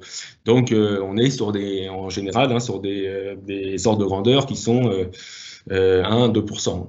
Est-ce qu'elles vont se multiplier? Je crois que là où il y a eu des alertes, ça a été quand même largement sur le chômage, l'activité partielle. Où là, il y a eu. Alors, ce qu'il faut bien comprendre, c'est que quand on fait dans l'urgence des dispositifs qui doivent être simples, accessibles rapidement, que ce soit aux entreprises ou aux salariés, forcément, il y a moins de contrôle. Il y a moins de contrôle de l'accès aux prestations, il y a plus de numérique, et ça, on l'a vécu sans doute avec l'accès à l'activité partielle pour les entreprises et leurs salariés. On l'a vécu aussi, par exemple, sur les indemnités journalières. Si vous commencez à mettre des contrôles partout et que vous voulez tout verrouiller à l'entrée pour être sûr qu'il n'y ait pas de fraude, vous verrouillez tout, mais sauf que l'objectif de la mesure, à ce moment-là, n'est pas atteint. Parce que l'objectif de ces mesures, c'est de soutenir très rapidement le revenu des ménages qui ne peuvent plus aller travailler. Donc, en tout cas, dans le champ Sécu, dans le champ des prestations, il n'y a pas de raison qu'il y ait une explosion ou une augmentation de la fraude. Dans le champ des cotisations, en revanche, comme il y a beaucoup et c'est heureux, beaucoup de mécanismes de report, comme je disais tout à l'heure, de cotisations cette année, il faudra que les URSSAF, au fur et à mesure qu'on arrivera à avoir une situation économique qui s'améliore, puissent retourner vers les entreprises et obtenir ces paiements de cotisation. Aujourd'hui, c'est pas des fraudes du tout, c'est des reports de cotisation qui ont été accordés pour soutenir l'économie et soutenir les entreprises. Donc, est-ce que ex post, 2 ans plus tard, on se dira tiens, il y a eu plus de fraude, je ne sais pas, mais en réalité, c'est pas totalement notre point d'entrée, c'est pas tout à fait notre priorité aujourd'hui. Et enfin, sur le Ségur, est-ce qu'il faut derrière réorganiser l'offre de soins? Oui, et c'est d'ailleurs le plan Ma Santé 2022 qui, depuis 2 ans, avait inscrit la réorganisation du système de santé dans les actions du ministère, des agences régionales de santé et des professionnels. Et donc c'est en cours. Ce qu'a dit le ministre de la Santé au moment du Ségur cet été, c'est qu'il fallait accélérer ces actions. Mais je ne crois pas que par rapport à ta question, qu'on puisse dire par exemple que la médecine de ville a été absente de la lutte contre le Covid. Il y a eu des centres Covid un peu partout en région avec des professionnels libéraux. il y a eu des professionnels libéraux qui se sont engagés, certains sont allés à l'hôpital, d'autres sont allés dans les EHPAD. Il y a eu des infirmières, c'est très important, des infirmières qui sont libérales, qui sont très souvent au contact des personnes âgées, des personnes fragiles, qui ont vu leur activité qui n'a pas du tout fléchi pendant le confinement. Les infirmières étaient chez leurs patients. Voilà, donc ensuite, est-ce qu'il faut réorganiser? Oui, la CNAM est en ce moment, donc la Caisse d'assurance maladie, est en ce moment en train de mener une négociation conventionnelle avec les syndicats de professions libérales de santé pour mettre en œuvre dans le champ de la médecine libérale, enfin plus que de la médecine d'ailleurs, mais les mesures issues du Ségur, à la fois sur davantage de coordination, davantage de prise en charge des soins non programmés. Comme vous le savez, c'est souvent l'une des faiblesses de notre système de santé de renvoyer vers les urgences des personnes qui pourraient être prises en charge en ville. Et donc pour ça, nous avons voilà, tout un projet autour du service d'accès aux soins non programmés, avec la participation évidemment des professionnels de ville. Et puis par ailleurs, je le mentionnais tout à l'heure, hein, de façon très transversale, un très fort investissement dans le numérique. Et les outils numériques ne suffisent pas en eux-mêmes à assurer la coordination et une meilleure prise en charge des patients, mais ils sont tout ce que montrent les expériences internationales, c'est qu'ils sont nécessaires et qu'on ne peut plus faire sans eux aujourd'hui. Donc 1,4 milliard sur quelques années d'investissement dans le numérique prévu dans le Ségur. Parfait. Merci beaucoup. Je profite d'une dernière minute, comme ça il te reste 55 secondes pour une remarque que je lis et une question copieuse quand même. La remarque d'un de nos participants, c'est: je m'inquiète quant à l'image de notre protection sociale face à cette dégradation des comptes. Une fois la crise sanitaire derrière nous, cela va être dévastateur, y compris politiquement. Remarque que je livre à tout le monde. Question sur le 5e risque, grosse question. Alors je lis: branche autonomie prévue à moyen terme et non à court terme. Est-ce bien cela? Non, alors la branche autonomie, elle est créée là dans le PLFSS. Voilà, donc au 1er janvier 2021, elle existera. Et elle repart en réalité de l'existant de la CNSA, du périmètre de la CNSA en gros, et avec un peu quelques ajustements supplémentaires, donc on l'élargit un petit peu. La grande différence par rapport à précédemment, c'est que la CNSA devient une tête de réseau, de caisse de sécurité sociale comme les autres, avec ses comptes comme les autres caisses, avec ses recettes et ses dépenses. C'était pas le cas jusqu'ici. Elle n'avait qu'un petit peu de recettes en propre. La plus grosse partie de ses recettes lui était en fait fournie par l'assurance maladie qui lui versait une dotation. Ça, c'est fini, la dotation d'assurance maladie. Ce sont des recettes en propre. La CNSA se retrouve avec une masse de CSG très importante en fait. Plus d'un cinquième de la CSG payée par les Français va maintenant à la CNSA. Et donc cette 5e branche, elle est créée là dans le PLFSS. Ce qui est renvoyé après PLFSS, c'est le projet de loi sur le grand âge, donc les investissements nécessaires, supplémentaires, inspirés notamment par le rapport de Dominique Libault, dans le maintien à domicile, dans la qualité dans les EHPAD. Ça, le gouvernement a annoncé que ce serait pour un projet de loi en début d'année 2021. Parfait, merci beaucoup Franck, sauf si tu souhaites trouver le qualificatif pour ton niveau d'optimisme ou de pessimisme par rapport aux finances sociales. Quel optimisme, quel pessimisme? Bon, d'abord, plutôt optimiste parce que la Sécu s'en sort toujours. Bon, très bien. Merci beaucoup. Donc, on va passer à Jean-Louis Ray et à la CADES. Mais avant ça, sous forme de transition, il y avait la question posée à un autre macroéconomiste, donc Xavier Rago, sur les évolutions de l'inflation. Merci Franck. Un mot, Franck a dit la tendance globale, c'est que ce qui est prévu en 2020-2021, c'est des niveaux d'inflation extrêmement faibles, à 0,2, 0,5, et ça remonte vers 0,6. Deux ajouts là-dessus. Un, la notion d'inflation dans cette crise va être complètement brouillée parce qu'il y a certains biens qui ont coûté bien plus cher, certains biens de consommation agroalimentaire, de qualité, etc. Et donc certains Français percevront une hausse de prix parce que ce qu'on appelle les prix relatifs, c'est-à-dire que certains biens vont augmenter parce que d'autres, globalement, sont orientés à la baisse. Donc le débat sur l'inflation va être un peu complexe parce qu'il y aura beaucoup plus d'hétérogénéité qu'auparavant. Point 1. Point 2, cette chute de l'inflation, elle est européenne. C'est-à-dire qu'en Europe, on a 0,5% d'inflation globale, alors que vous savez que le mandat de la Banque centrale est de dire 2% d'inflation. Donc la Banque centrale sait, la Banque centrale européenne, qu'elle n'arrive pas à atteindre son mandat. Elle est en train de faire une revue stratégique, c'est-à-dire de réfléchir à ses outils, à ses moyens, à ses leviers pour générer de l'inflation conformément à son mandat, arriver à 2% d'inflation dont on a besoin et ça allègera tous les comptes des finances publiques européennes. Une fois que j'ai dit ça, c'est un horizon de 3-5 ans. C'est dans le monde d'après-Covid qu'on pourra réfléchir à comment trouver d'autres instruments pour générer de l'inflation, parce qu'on n'arrive plus à générer de l'inflation dans nos économies depuis 10 ans. Voilà, donc il faut quand même tirer un bilan et changer la façon dont on conduit la politique monétaire. Et encore une fois, ce sera pour le monde d'après-Covid. Enfin, je vois que Franck est resté, donc il a droit à une question, là, tant qu'il ne s'enfuit pas. C'est pour une grosse question. 2 personnes me demandent ce qu'il en est du regroupement des régimes. Est-ce que ce n'est pas l'occasion d'aller plus loin en la matière? Où en est-on du régime universel des retraites, etc., etc. À chaque fois, c'est des très grosses questions, mais en quelques mots. Oui, j'aurais pas dû rester. Voilà. Non, alors le regroupement des régimes, en maladie, c'est quand même, pour l'essentiel, c'est fait. Il reste quelques petits régimes, mais c'est quand même l'essentiel, c'est fait. Bon, en famille, c'est quasiment fait aussi. Il reste la MSA à laquelle, évidemment, nous sommes tous très attachés. La question se pose surtout en retraite.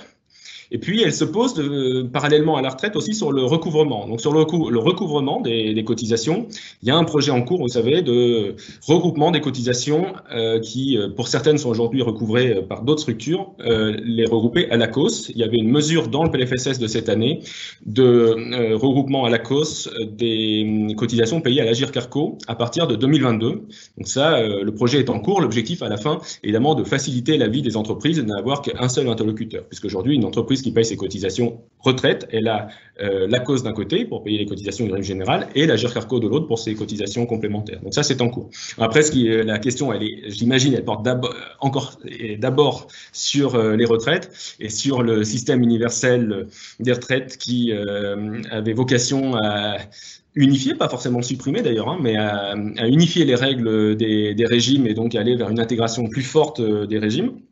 Évidemment, sur le fond, là, le gouvernement s'exprimera le jour où les décisions seront prises sur ce qui se passera en 2021. Le Premier ministre a indiqué que tout ça, c'était pour 2021, donc c'est trop tôt pour en parler. Il n'y a rien dans le PLFSS qui concerne les retraites, c'est renvoyé à début 21. Mais au-delà des choix qui seront faits sur le système, enfin sur ce que sera la réforme des retraites l'année prochaine et sur un futur système universel, de toute façon, ce qui compte pour les assurés, c'est d'aller vers davantage de lisibilité et davantage de simplicité et donc de construire ce que font les régimes, hein, petit à petit depuis quelques années, construire des outils interrégimes qui font qu'on ait un seul interlocuteur, un seul compte, que tout soit regroupé. On n'est pas du tout au bout, mais quelles que soient les décisions sur le système universel de retraite, c'est ça qu'il faut faire, c'est en fait que chacun ait un seul compte retraite avec toutes les informations au même endroit, une seule demande de retraite à faire, une seule demande de rectification de carrière quand il y a une erreur à faire, etc.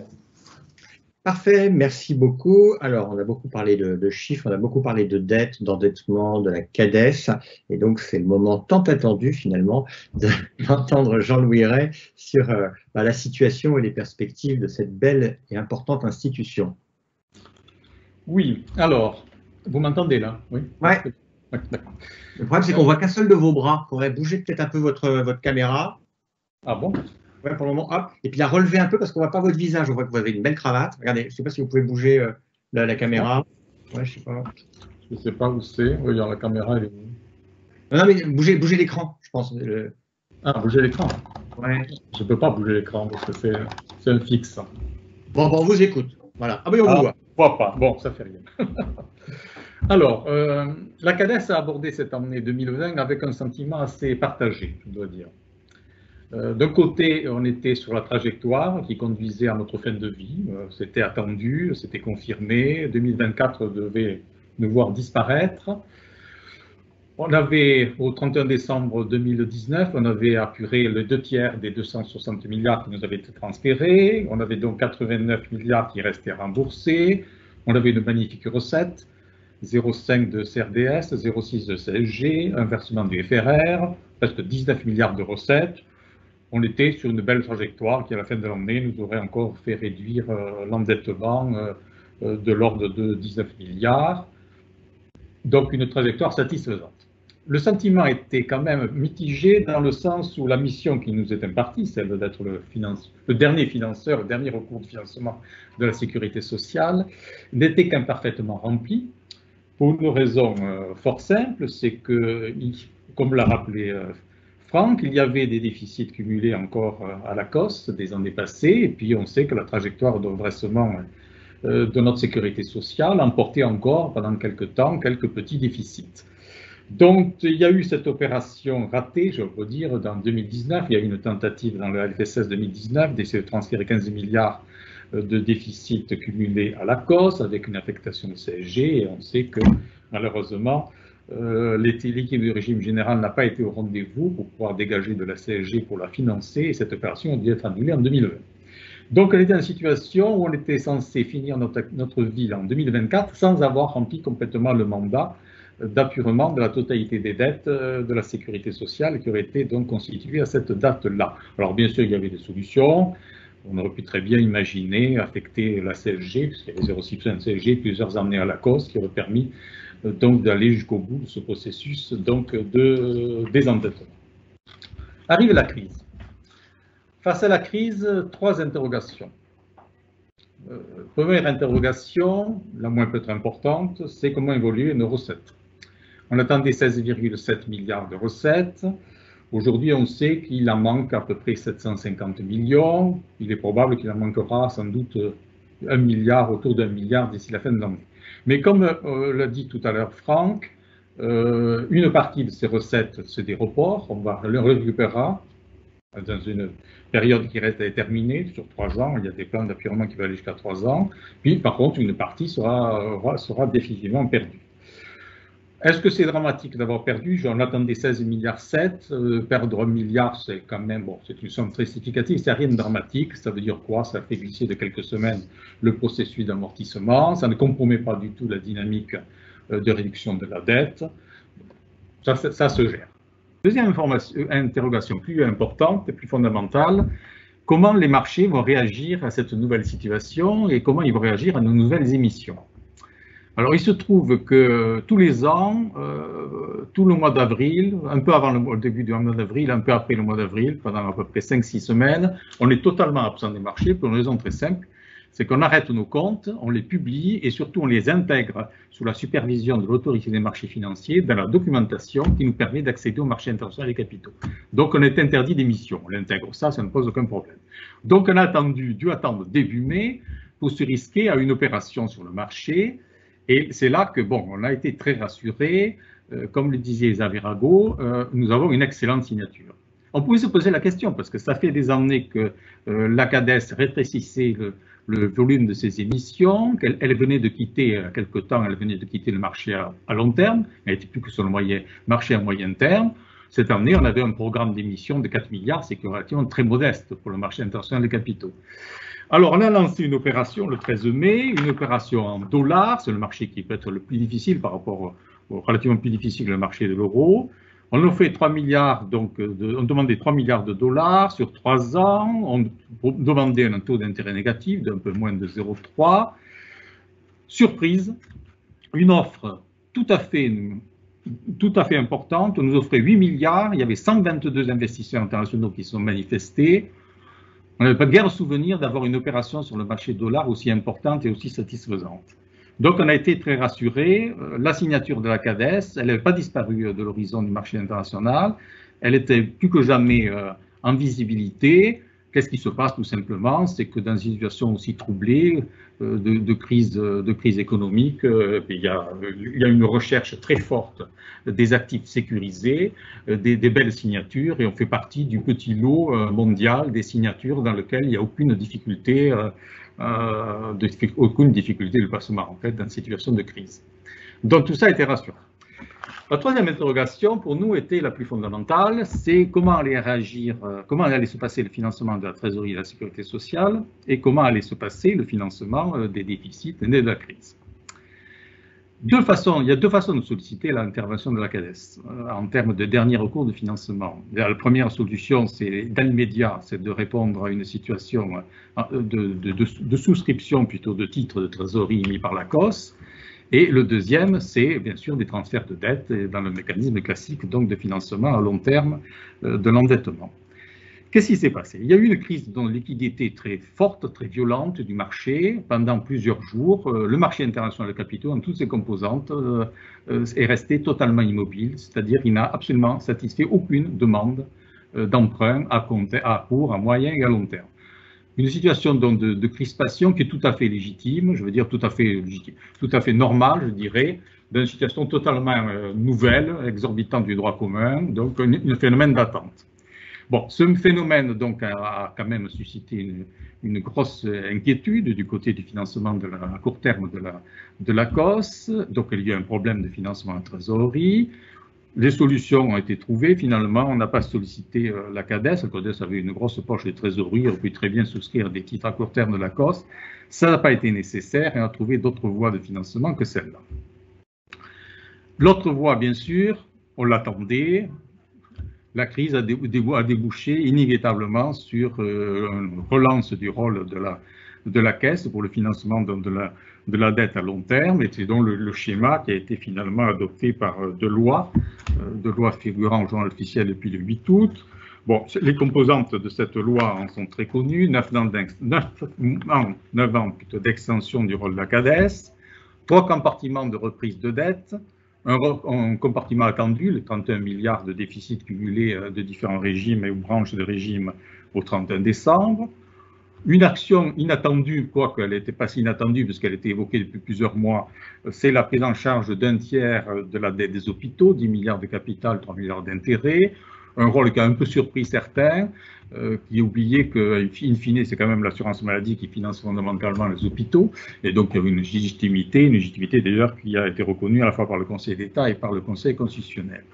Et ensuite, et bien sûr, troisième tranche la plus significative, la plus importante, les 92 milliards chiffrés donc pour apurer les déficits des 4 exercices 2020 à 2023. Il y avait une prise de risque en faisant cette opération aussi vite, c'est de ne pas pouvoir déterminer un quantum à proportion de ce qu'on pouvait attendre donc des déficits des années futures. Il faut rappeler qu'en dans la crise précédente, on avait attendu 2 ans, on avait pu attendre 2 ans pour faire intervenir la CADES. La CADES est intervenue qu'à l'automne, on avait la loi, le FSS pour 2011, donc votée à l'automne 2010. On avait voté à l'époque 130 milliards de reprises, et puis, in fine, c'est 28 milliards qui ont été consommés. On ne s'était pas trompé dans l'estimation, mais on avait 2 ans de recul pour ce faire. Là, politiquement, on a choisi d'aller plus vite, donc, interrogation, ces 92 milliards, Franck le rappelait tout à l'heure, ne couvriront pas, c'est clair, les déficits de ces 4 exercices, et encore moins les déficits qui vont venir. Donc, il y a une interrogation sur ce schéma de reprise de dette, au moins de ce point de vue. Alors, qu'est-ce que ça exige, cette reprise de dette? Ça exige de nous de se remettre tout de suite sur le marché, dès cet automne, dès ce mois de septembre. On a donc un plan de financement supplémentaire de 20 milliards d'émissions donc de fonds à lever pour cette année 2020, et puis 40 milliards pour chacune des années suivantes à compter donc de 2021. Pour ce faire, on a décidé de modifier un petit peu, de moderniser un petit peu notre cadre d'action.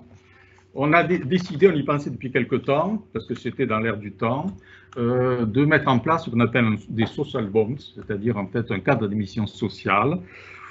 La CADES par nature. La CADES est un émetteur social par nature. Ce que finance la CADES, la sécurité sociale, c'est bien sûr du social. Donc, quand on souscrit des titres émis par la CADES, on souscrit des titres d'un émetteur social. Mais il nous a semblé nécessaire d'être beaucoup plus explicatif, beaucoup plus vendeur de ce procès. On a mis en place un cadre d'émission sociale dans un document très, très élaboré qui figure sur notre site, qui est tout à fait intéressant à consulter, dont l'objectif, c'est d'expliquer par le menu quel est l'impact social de notre action et en quoi elle peut justifier ou ne pas justifier l'essentiel, la plus grande partie donc, de nos émissions. Alors, je ne donne pas plus de détails, c'est un peu compliqué à expliquer, mais je renvoie donc à ce document qui figure sur le site. L'épreuve des faits, elle s'est produite. Nous sommes donc dans un programme d'émission depuis début septembre de 20 milliards supplémentaires. Nous avons fait 3 opérations. 3 opérations d'emprunt déjà, nous avons levé déjà 13,5 milliards des 20 milliards. Nous sommes allés 2 fois sur le marché de l'euro, 1 fois sur le marché du dollar. Chaque fois,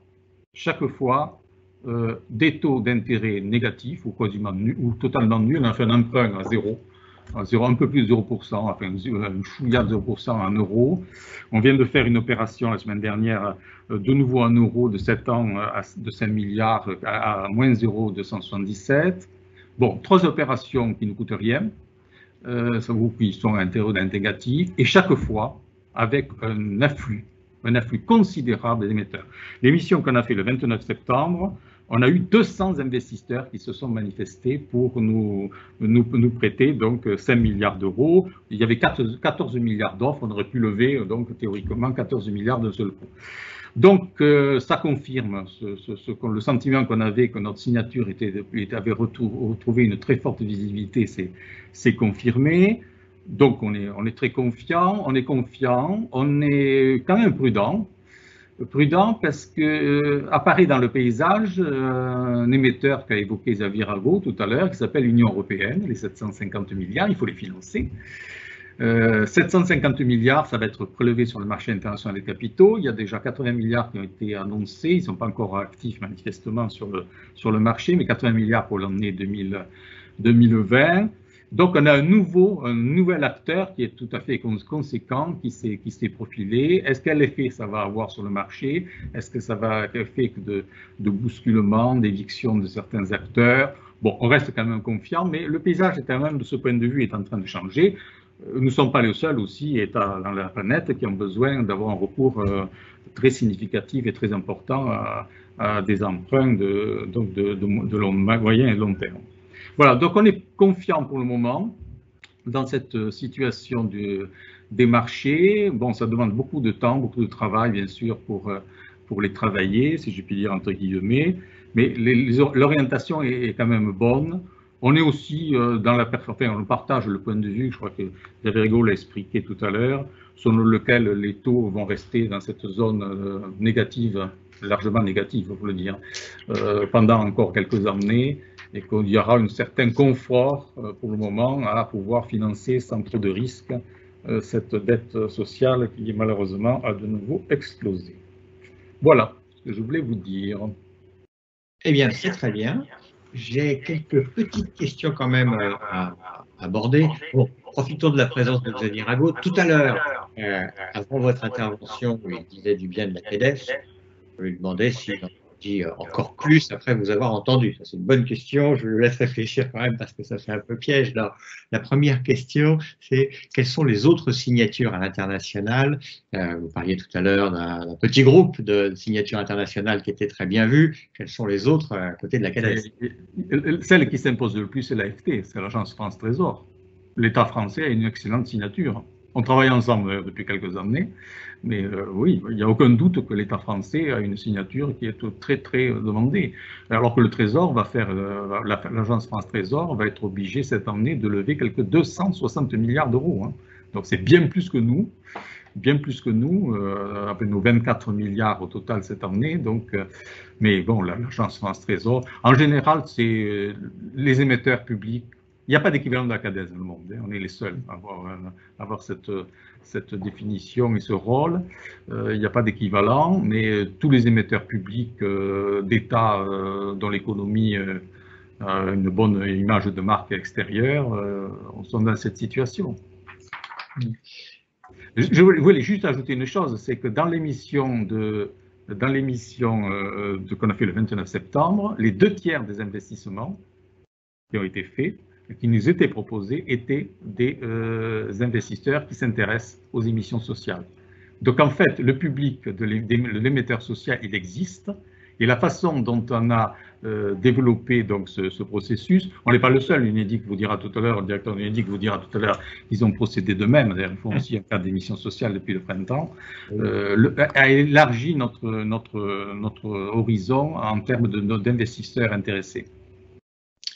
Bien, il y a une question qui nous était posée tout à l'heure au précédent webinaire, mais qui est une question qui traverse quand même les esprits de tout le monde en France sur les finances sociales, et vous l'avez évoqué ce thème-là dans votre dernier propos, c'est la différence entre le budget de l'État et la sécurité sociale. Donc, du côté de l'endettement, c'est la différence entre France Trésor et entre la CADES. Je repose la question comme elle a été posée tout à l'heure, n'est-ce pas au fond une seule et même poche?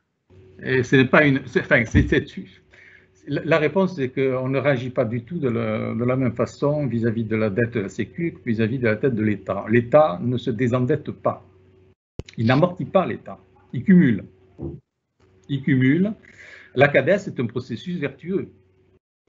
D'un côté, c'est pas simple, parce que c'est quand même le produit d'un endettement de la Sécu, qui n'est pas nécessairement lié seulement à des crises telles qu'on l'a vu maintenant il y a 10 ans, parce qu'il y a derrière, il y a quand même un déficit dû à des dépenses, hein, et pas seulement à des recettes qui manquent parce qu'il y a des effets de crise. Mais la CADES, elle amortit. Elle a des recettes, elle amortit, elle détruit de la dette. D'où d'ailleurs, vous a pas échappé, la réflexion que développe le ministre de l'économie, qui envisage, au moins pour la dette née du Covid, la dette budgétaire de l'État du Covid, de mettre en place, en succession de la CADES, un processus de destruction par affectation, donc d'un quantum de recettes qui permettrait de détruire à due concurrence la dette Covid du budget de l'État. Je crois qu'en termes techniques, vous dites la CADES rembourse le principal. Voilà, ça veut dire qu'elle amortit complètement son endettement, c'est ça? Oui. Oui, elle détruit la dette. C'est un instrument de destruction de la dette. Voilà, c'est la caisse d'amortissement et de destruction des engagements sociaux, mais des engagements financiers. Voilà. Petite question à la fois souriante et parce que originale et intéressante en soi. Pourrait-on imaginer un emprunt populaire émis par la CADES auprès des citoyens copropriétaires de l'entreprise Sécu? Franchement, pas évident. Je ne sais pas si c'est suffisamment solide, si ce serait un type d'émission suffisamment solide pour garantir à long terme un processus d'amortissement. Le fait qu'on puisse avoir des investisseurs, dans nos investisseurs, qu'est-ce qu'on a?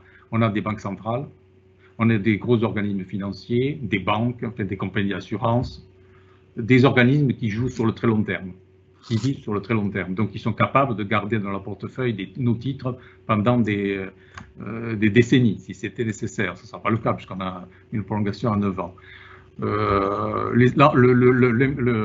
Le prêteur individuel, il est beaucoup plus volatile dans ses actions. On sait très bien que quand il y a un sujet de volatilité du comportement du prêteur. Dernière question, parce que je l'ai déjà posée à tout le monde, c'est sur les niveaux d'optimisme et de pessimisme face alors à votre sujet qui est celui de la dette sociale. On s'en sortira. Très bien. Non, on s'en sortira. C'est tellement important la sécurité sociale dans notre univers. Voilà. On s'en sortira. Bien. Ce sera long. Voilà. Plus long qu'en 2008. Merci beaucoup. Avant de passer la parole à l'Unédic, alors j'ai posé la question à Xavier Rago, là, qui a fait le plaisir de rester avec nous sur donc ses appréciations à l'égard de cette dette sociale.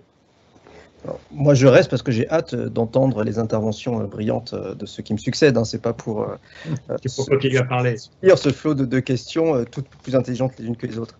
Non, moi, juste le point intéressant sur l'acteur nouveau qui émerge, qui est l'endettement européen, les 750 milliards. Et c'est vrai que c'est un motif d'inquiétude, autant pour l'AFT que pour la CADES, d'avoir ce gros émetteur. Moi, juste le point que je veux dire, c'est que ce débat est bien plus important en Italie et en Espagne, qui ont des signatures moins bonnes, et là, pour lesquelles la concurrence avec cet nouvel endettement européen est plus directe. Donc nous, on a une bonne signature, on est du côté de l'Allemagne, donc cette concurrence sera moins forte que pour les pays du Sud qui faudra gérer avec les bons instruments, notamment avec l'intervention de la Banque centrale. Donc je suis très confiant sur la capacité de placer la dette de la CADES et de l'AFT dans les 5 à 10 ans dans des bonnes conditions. Et on est dans un monde où effectivement ce qui a été dit, c'est que tout le monde fait la même chose quand même. Les volumes d'endettement sont massifs. Et donc on est obligé maintenant de réfléchir au niveau mondial à qui va acheter cette dette publique dans les 5 à 10 ans. Est-ce que ça va être les Chinois? Est-ce que ça va être les Français, les Brésiliens? C'est pour ça que cette notion d'emprunt populaire français, elle est un peu trompeuse. Maintenant, la base d'acceptation de cette épargne, elle doit être mondiale pour assurer un financement de long terme à 5 à 10 ans, diversifiant bien les personnes qui ont acheté cette dette publique. C'est un peu une fausse bonne idée, l'emprunt populaire français. Ça fait un gros risque sur l'endettement de la France. Très bien. Alors, il y a encore pas mal de petites questions. Je les conserve parce qu'il nous reste un tout petit peu de temps tout à l'heure pour l'ensemble de nos intervenants, pour enfin passer la parole à l'UNEDIC, qui, entre autres choses, a aussi un sujet de dette à gérer. Et nous sommes ravis d'accueillir donc électroniquement le directeur général de l'UNEDIC pour un tableau des perspectives, enfin, des conséquences de la crise sur l'UNEDIC et des perspectives. Est-ce qu'on entend bien et est-ce qu'on voit la projection que je fais? On vous entend et on voit une projection. Formidable. Bonjour à tous. Alors, je ne sais pas si ce sera une présentation, je vais ramener la pression brillante. Je vais revenir, je vais tenir dans le timing, hein, c'est une promesse. Revenir quand même sur 2-3 spécificités de l'UNEDIC. C'est parce qu'on parle de sécurité sociale tout à l'heure, protection sociale au sens large. Évidemment, nous, on n'est pas la sécurité sociale.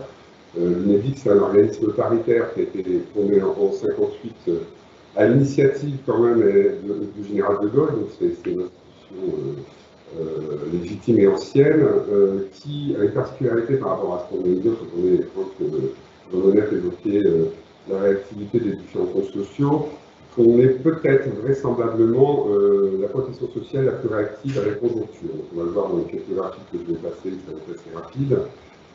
Nous, on a un élément de compensation directe de la conjoncture. Le chômage augmente, l'indemnisation augmente et les cotisations baissent. C'est quasi automatique avec un multiplicateur de 4 par rapport à d'autres fonds sociaux.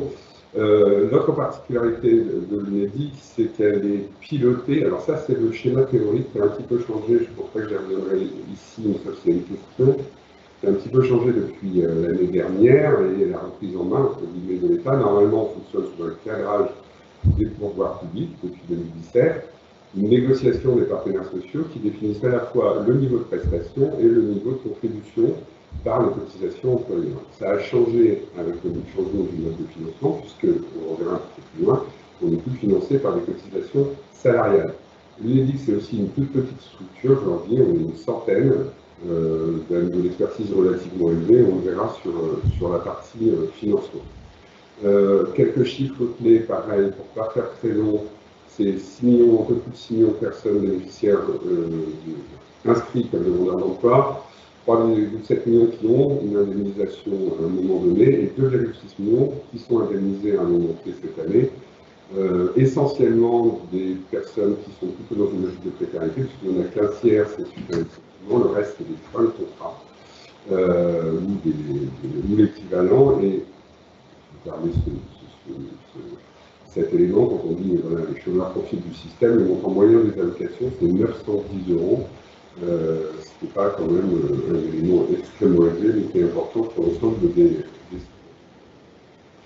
les ressources telles qu'on les a normalement dans une année normale. Vous voyez qu'ici, c'est en janvier 2020, je reviendrai, c'est pas ce qui se produit, mais c'est une quarantaine de milliards de recettes annuelles, et à peu près l'équivalent de dépenses prévisionnelles 2020.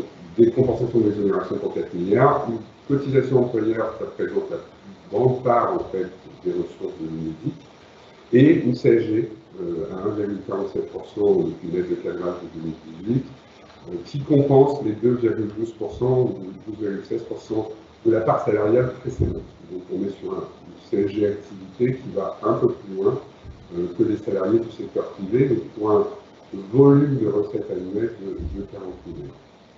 Excusez-moi de couper un tout petit peu, on a un petit problème technique, c'est que le son est assez mauvais. Vous n'avez qu'à secouer votre ordinateur, peut-être ça sera bien le micro. Ah, le micro, on entend mal? On vous entend, mais derrière, il y a du bruit, donc ça fait un son assez mauvais. Désolé. Je suis seul dans mon bureau, il y a des près de la rue, donc j'espère que ça ne durera pas. Je vais essayer de parler plus fort. On verra si ça compense. On entend mieux quand vous parlez plus fort. Ouais, voilà, je vais parler plus fort. C'est très naturel, mais on va essayer comme ça. Rapidement sur la crise Covid, on a eu un effet extrêmement fort pour l'assurance chômage. D'abord parce que tous les droits des demandeurs d'emploi ont été prolongés de 3 mois. L'État a créé, en lien avec les partenaires sociaux, parce qu'il y a eu un comité de pilotage assez resserré, l'année blanche pour les intermittents du spectacle. Il y a eu des reports ou des exonérations de cotisations. J'entendais Franck qui l'évoquait tout à l'heure. On attend de savoir exactement ce qui est l'ordre du report et de l'annulation. Et surtout, l'effet le plus élevé pour nous cette année, ça a été l'activité partielle.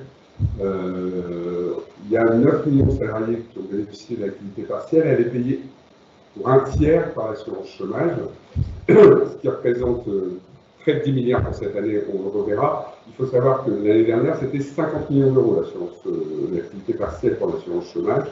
Une sous-catégorie d'une sous-catégorie. Cette année, c'est 10 milliards, c'est beaucoup. Et puis, il y a eu aussi le report ou l'annulation des règles, des adaptations des règles prévues pour faire des économies, sur lequel maintenant les partenaires sociaux rentrent en concertation avec l'État, enfin en négociation. Alors, quand même un effet sur le chômage. Là, vous avez sur une période de 10 ans, alors ça fait un petit effet d'écrasement, mais on voit bien que les différentes lignes ont quand même été fortement secouées.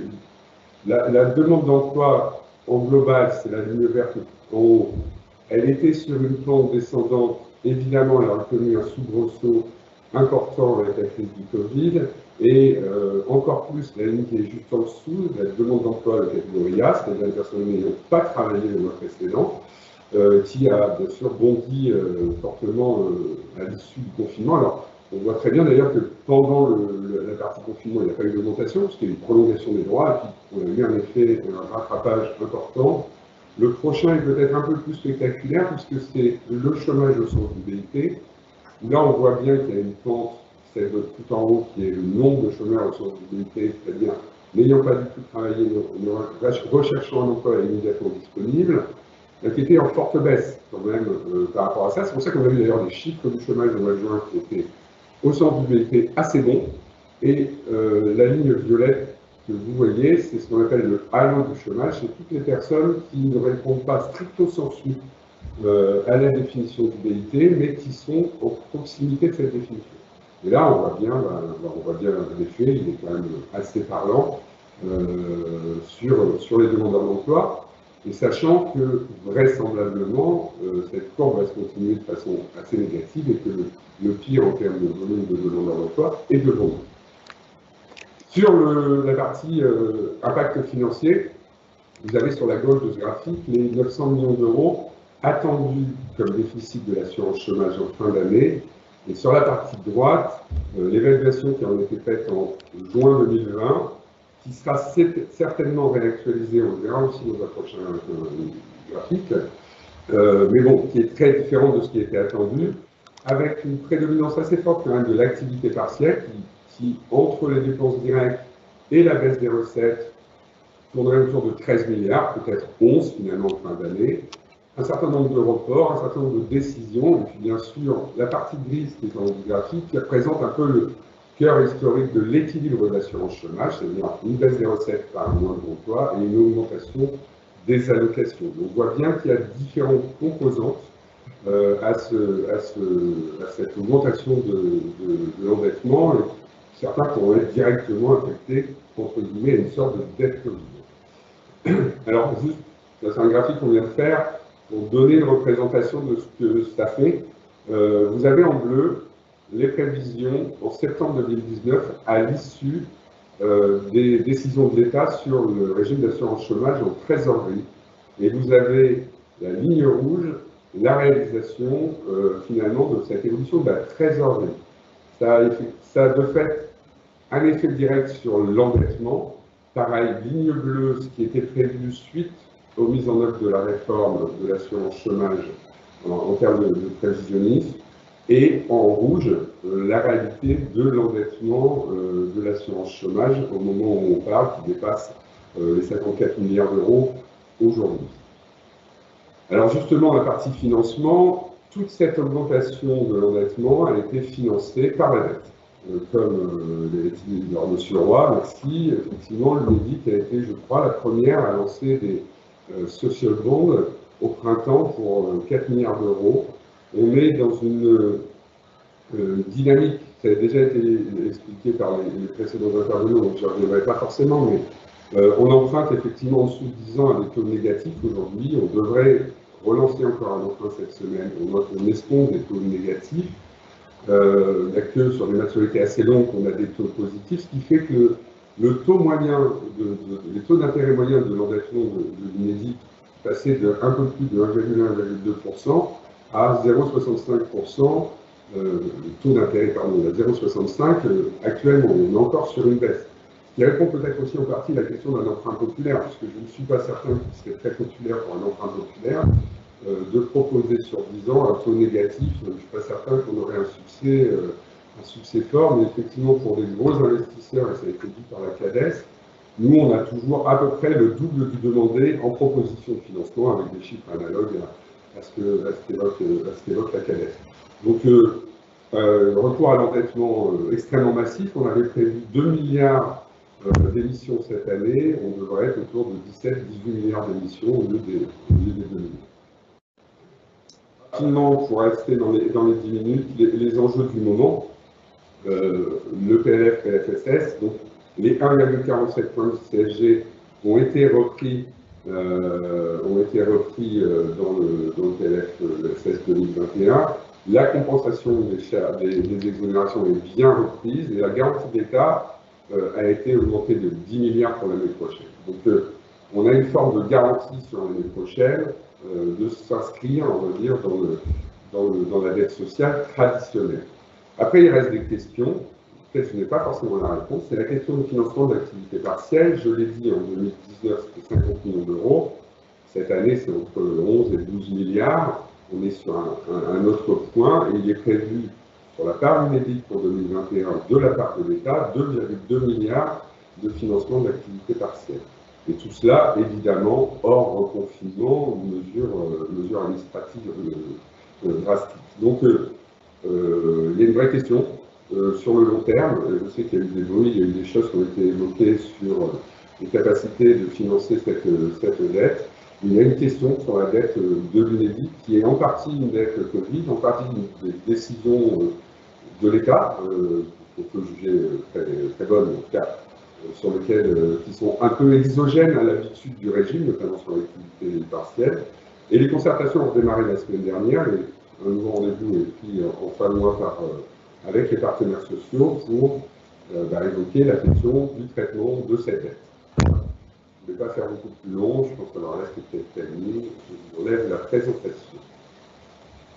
Merci beaucoup. Alors, il y a une première question qui généralement met l'ambiance, vous allez voir. À quand le rattachement de l'assurance chômage à la sécurité sociale? C'est parce que le public est très sécu. Hein. Oui, mais je vois que Franck Menef s'en dénoncer les partis, donc on aurait pu en convenir ensemble à ce moment-là. Alors, il ne m'appartient pas de répondre évidemment à cette question-là. La question, on parlait de poche tout à l'heure. Après, dans une veste, il y a plusieurs poches, il y a plusieurs façons de gérer le rangement.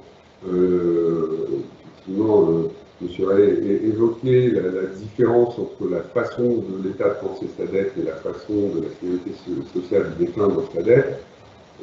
L'assurance chômage est le dernier endroit où il y a une forme de paritarisme. Je pense que c'est à réinterroger. L'État a prévu d'ailleurs en début d'année des concertations sur la gouvernance globale. Je ne suis pas certain que la question soit de savoir qui faut rattacher à quoi, mais plutôt la question de comment on conçoit une politique publique. Et l'assurance chômage, c'est une politique publique, un impact de 40 milliards d'euros de cotisation par an et 40 milliards d'allocations, pour le coup, dans la même année, on est sur un élément de politique publique.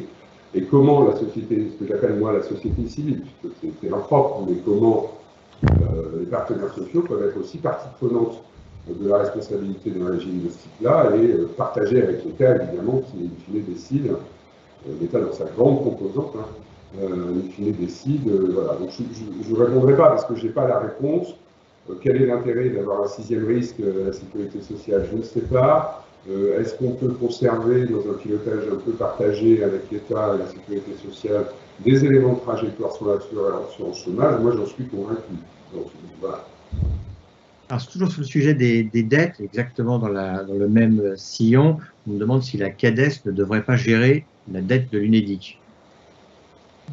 Alors, donc, on peut en parler, mais bon, sans trahir, on a fait un bureau extraordinaire de l'UNEDIC au début septembre, où un certain nombre d'éléments discutés au sein du bureau ont fuité avant et puis ont été largement partagés après. Alors, je ne sais pas si ça a interpellé, en tout cas, l'agence France Trésor tout de suite, qui n'était pas très contente de ces réflexions. C'est-à-dire que nous, on a posé sur la table le champ du possible des financements de la dette de l'assurance chômage, parce que, comme je vous montrais dans le graphique tout à l'heure, il y a plusieurs natures de dette. On est sur 10 ans. Normalement, on est contracyclique à l'UNEDIC, et le régime d'assurance chômage, il se veut être plus réactif que ça, et au bout de 4-5 ans, réinverser son mode de financement. C'est-à-dire s'il y a 4-5 ans d'endettement, normalement, on va avoir 4-5 ans d'excédent pour payer cet endettement. Là, depuis 10 ans, nous étions dans l'endettement, on est arrivé à 39 milliards d'euros, 40 peut-être à la fin de l'année, avec une trajectoire que je vous ai montrée d'extinction petit à petit de cette dette-là. Ça, c'était ce qui était prévu. Évidemment, le Covid et la crise sanitaire a complètement bouleversé ces équilibres, et on se retrouve dans autre chose. Mais autre chose qui est vraiment autre chose, puisqu'il y a de l'activité partielle. Donc, j'ai évoqué tout à l'heure un certain nombre de choses. On a aussi payé les indemnités journalières, ce qui est loin de l'assurance chômage, quand même. On paye aussi les particuliers employeurs. Enfin bon, il y a tout un tas de financements qui sont de la politique publique, sur lesquels il y a peut-être une réflexion à avoir en termes de nature de dette. Certains partenaires sociaux préconisent ce que vous avez dit. Moi, encore une fois, ce ne sera pas à moi de me positionner par rapport à ça. On sait que la CADES, elle a un objet direct, effectivement, de financement, on avait fait la chronique tout à l'heure, dans lequel l'assurance chômage ne rentre pas, donc il faudrait modifier, M. Sorel en parlait, mais modifier les statuts et la constitution de la CADES. La question du financement va se poser, comme je vous l'ai montré aussi, 2021 est couvert, peu ou prou, et je pense que nous avons plusieurs mois à discuter, nous en tant que techniciens, pour apporter les éléments, mais les partenaires sociaux, l'État et les parties prenantes, à discuter de qu'est-ce qui doit payer cette dette, in fine, un rattachement, un CADES, une augmentation de la part de CSG, de la CRDS, et tous les éléments des cotisations, tous les éléments qui avaient été mis sur la table et qui seront mis sur la table de discussion en janvier. Alors, je me tourne vers Jean-Louis Ray avec la même question quand même, qui est, ça ne vous dirait pas d'avoir 40 milliards en plus, là, à amortir? Je ne vais pas être modeste, mais 55 pour l'instant. Bon, bah, 55. 55. Bon, j'ai pris connaissance, comme beaucoup dans la presse, donc, de ces pistes qui avaient été évoquées. J'ai deux éléments de réponse. Il y a une piste qui est totalement inconcevable, ce serait l'idée d'affecter à l'UNEDIC une partie de la CRDS. Ça, c'est vraiment pas possible. La CRDS fait partie vraiment constitutive de la CADES, et c'est une garantie qu'on donne au marché par cette recette affectée que nous serons au rendez-vous du remboursement tel qu'on les a contractés à travers nos différentes opérations d'émission. Le deuxième élément, c'est que le choix de transférer éventuellement donc de la dette UNEDIC à la CADES, c'est un choix fondamentalement politique. Il m'échappe ce choix-là. M. Valenti a raison de souligner quand même que ça changerait l'objet de la CADES. La CADES est dédiée à la fonction sécurité sociale. On l'a un peu élargi, un peu joué un peu sur le concept en intégrant la dimension de financement désormais d'un tiers de la dette des hôpitaux. Mais là, il y aurait un changement qui emportait non seulement un changement de définition du rôle, mais peut-être même de la gouvernance. Donc ça, c'est une ampleur qui serait plus forte que la simple extension donc, de ce tiers de dépenses, plutôt de dette des hôpitaux. Pour moi, c'est un choix politique. Ça aurait du sens, ça a du sens d'avoir un processus d'amortissement qui embarque l'ensemble du social, enfin, du moins de la protection sociale au sens large du terme, mais c'est un choix vraiment, bon, on ne le revendique pas, je veux dire, on n'est pas dans une position où la CADES revendique, bon, elle sait très bien qu'elle n'en a pas fini avec la Sécu, elle sait très bien que ce qui a été voté cet été ne va pas être suffisant pour débarrasser la Sécu de ses dettes dans l'horizon des 10 années qui viennent. Voilà, voilà ce que je peux dire. C'est une question pour l'UNEDIC, alors qui est peut-être une question pour Pôle emploi, c'est comment expliquer que les établissements publics administratifs ou l'État assurent par eux-mêmes l'assurance chômage de leurs contractuels? Si je sais que ça a bougé tout ça. L'UNEDIC, je l'ai évoqué tout à l'heure, l'UNEDIC c'est l'Union nationale pour l'emploi dans l'industrie des entreprises de l'industrie et du commerce. Ça veut dire ça. Donc il y a un certain nombre d'entreprises qui sont leurs propres assureurs de structures. L'État est son propre assureur d'assurance chômage, la SNCF pour donner l'exemple est son propre assureur. Il y a un certain nombre de structures qui sont auto-assurées, d'autres structures, les militaires et autres. Donc effectivement, nous on couvre, grosso modo, on doit être à 22 ou 24 millions de salariés qui sont concernés par le champ de l'assurance chômage, les autres ne le sont pas. Ouais, on pourrait envisager un système universel. Je pense que l'État n'a jamais voulu parce que c'est un système assurantiel. Donc, dans un système assurantiel, vous avez des gens qui ont des risques élevés de chômage. On parle beaucoup en ce moment de l'hôtellerie-restauration, on parle beaucoup des permittents, on parle beaucoup de ces politiques publiques, c'est des domaines d'activité où le risque de se retrouver au chômage, dans l'agriculture, dans certains niveaux de l'industrie, est élevé.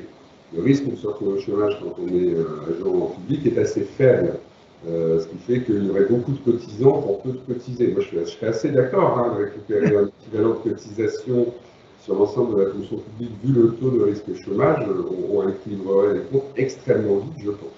Donc voilà, il y a une logique un peu différente pour la fonction publique et les établissements publics qui répondent en peu ou prou à la même chose.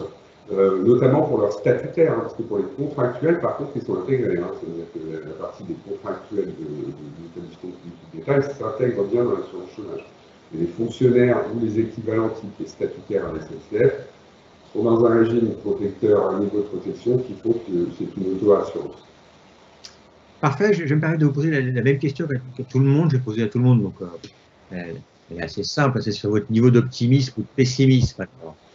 Je ne ferai pas moins que serait et Franck, on va s'en sortir. C'est vrai que je reprends même aussi les premiers mots sur le côté inédit, on pourrait faire tous les synonymes de ce mot, c'est inédit, incompréhensible, incroyable ce qui est arrivé avec cette perte de repères. Sur votre intervenant aussi, par contre, on arrive aussi dans un marché financier où l'argent coule à flot. On est quand même dans des repères un petit peu déroutant. L'assurance chômage, c'est pas la sécurité sociale, mais c'est vrai que les Français y tiennent et c'est un régime de redistribution et d'assurance qui est quand même qui a montré son efficacité. Donc la question ne sera pas de savoir comment ça se finance, qui s'en occupe et comment ça se fait, mais quelle trajectoire on reprend et quelle protection on maintient. Donc, on va s'en sortir. Il faudra juste travailler tous ensemble pour voir comment ça s'en. Parfait, écoutez, je vous propose de vous remercier. Alors, Xavier Rago pour être resté tout le temps, Franck Lemnet pour être passé longtemps, Jean-Louis Ray pour être resté tout le temps, Christophe Valenti pour avoir été là tout le temps également. Et il me revient donc d'en remercier toutes les personnes qui ont posé des questions, ont fait des remarques, et de vous inviter demain à 14 h pour 2 webinaires sur le thème des conséquences pour le système de santé, webinaires qui seront animés de main de maître par Dominique Polton. On fait la parité entre conseillers et conseillères scientifiques qui vont se dérouler, le premier sur le thème de la transformation du système de santé et d'assurance maladie dans le contexte de notre crise sanitaire, et le deuxième webinaire de l'après-midi sur quel hôpital après le Ségur. Voilà, et je redis que l'ensemble des replays sera présent sur la chaîne YouTube de l'EN3S. C'est le côté YouTuber de l'EN3S. Voilà, bonne soirée et merci à vous tous.